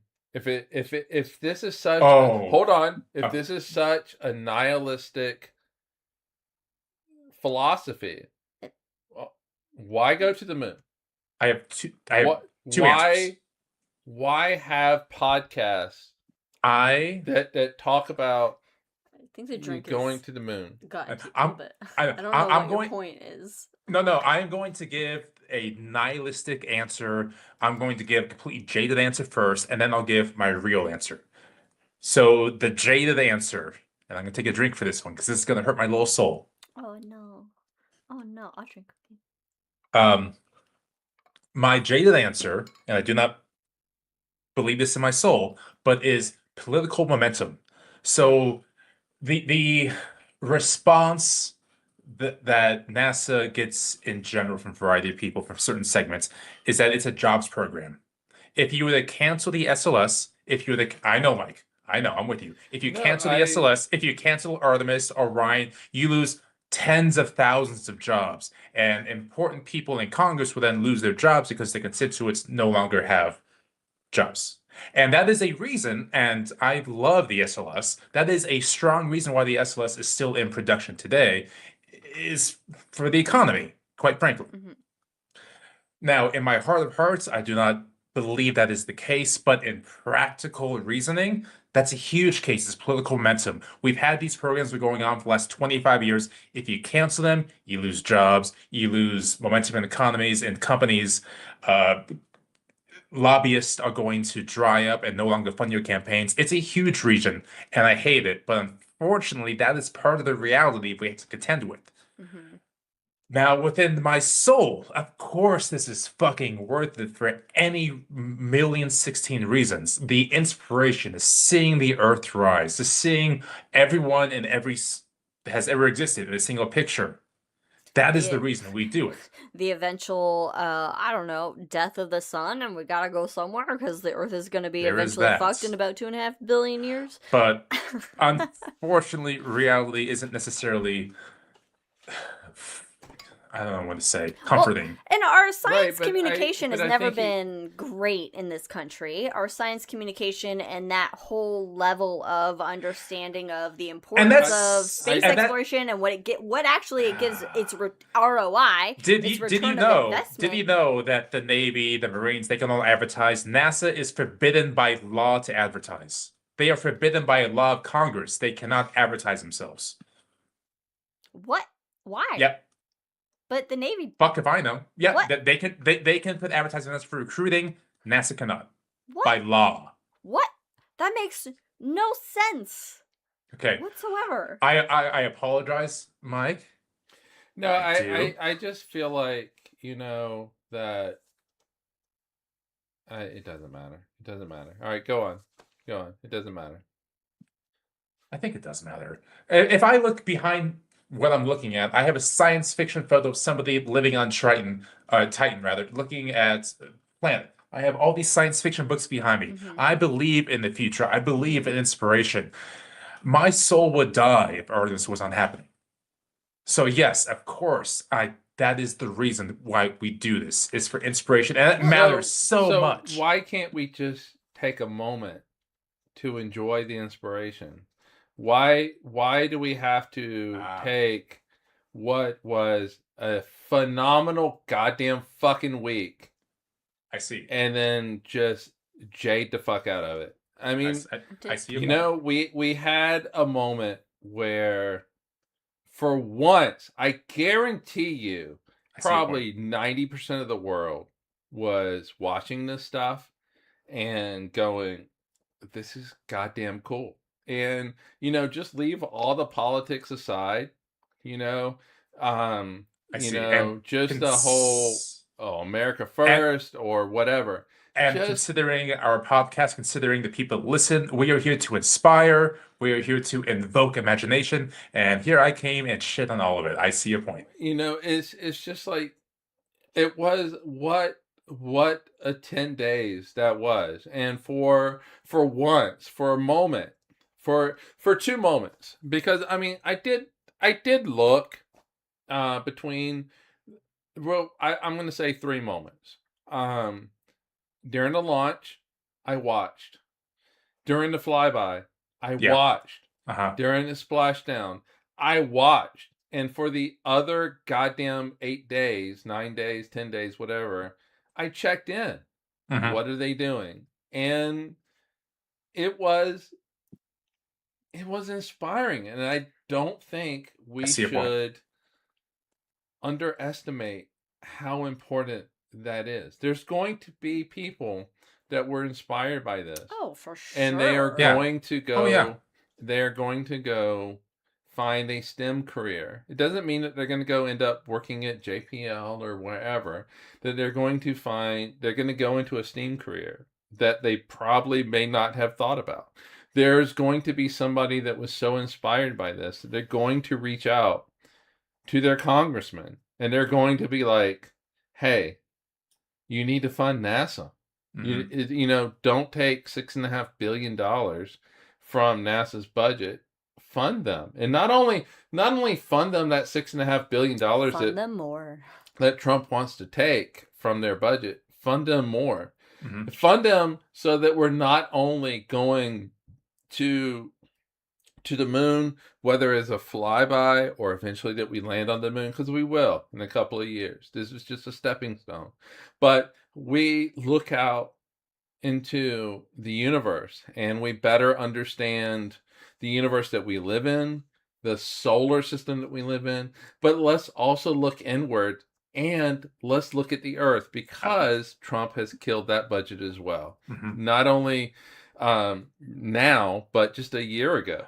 I was so angry that our inspiration and dreams are under attack that I took the platform to vent as opposed to celebrating. You know what? You have that right to be angry that it is being taken from us. Generally is being taken from us. But for these 10 days, let's enjoy this moment. Guys, big group hug. Okay, but can we also think about, for these past 10 days, there was 4, how many of them were? 4 of them? They all had to poop in front of each other. Well, they had a curtain, and the toilet did break. That's true, but the woman fixed it immediately, pretty much. She fixed it pretty fucking fast. But then there was also a weird smell. No, it was that there was a line that was frozen, and then I think the sun took care of it. Oh. But at the end of the day... You mean that black hole sun took care of it? Yeah, but at the end of the day, we all got to poop we got to shit in front of each other. It's Everyone shit all the poops. way down. We all gotta Everyone poop. poops. Everybody poops. Everybody poops. Everybody poops. In space, on Earth, everybody poops. Everybody poops. We're all reduced to poop at the end of the day. We're all pieces of shit at the We're end of the all day. pieces of shit at the end of the day. From here to there. To there, you know? It's in the process from here to there. And that brings us together. And that poop should bring us together as a species on this entire planet. Take us home, Liz. Everybody poops. Join us in 2 weeks. Where we get high in the sky for May of 2026. I don't even want to talk about it. Why is it May already? I don't know why it's May, because check out our episode on time. It's That'll gonna tell be you why May. it's May. It's going to be May. It's almost summer. Not summer yet, but it's almost summer. But it's mid-spring. Height of spring. We're like 2 months away. We're 2 months away from summer. Lots of things will be happening in that time. Lots of things will be happening. So many things. Oh my God, are they getting married on summer? No, it's before summer. No, June 20th, right? It's summer. It is summer. When summer happens, we will be at a wedding in summer. But before summer, everybody on this planet will poop multiple times. Oh, shit. Hopefully. Unless you got a problem. Oh, no, it's the 21st. They get married one day before. One day before summer, so not Wow. summer. Not a summer wedding, technically. No, it's a spring, end of spring, late spring. But as my mom says in chat, the space program is such a good thing for humanity on so many levels. In a lot of ways, it was pointed out during those 10 days. And yes, It is. In fact, Google Return of Investment NASA, and you will be guided to some information on everything that you use in your daily life that comes from space exploration, human or otherwise.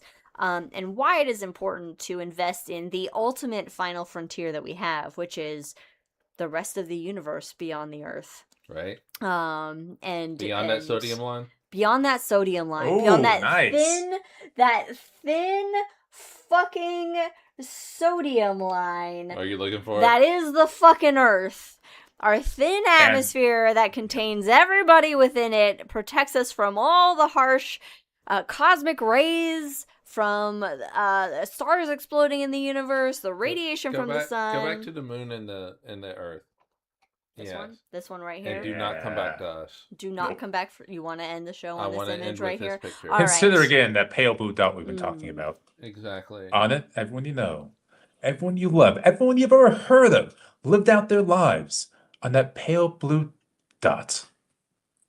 Every hunter and forager, every king and queen, every criminal and defense attorney. I don't know it line by line. Every defense attorney. Wow. Wow. Bring in the dredges of. All right, that is everybody that ever is and ever has Except been right there. And at the end of the day, to be human, from Wildixia, to be human is to poop. Thanks for joining us, everyone. We'll see you next time on Cosmos to Cosmos. Follow us on all the things. Cheers. See you in 2 weeks. High in the sky, May. Keep looking up. Whatever 2 weeks is from now. Imagine the universe. Bye, everybody. Bye. Bye.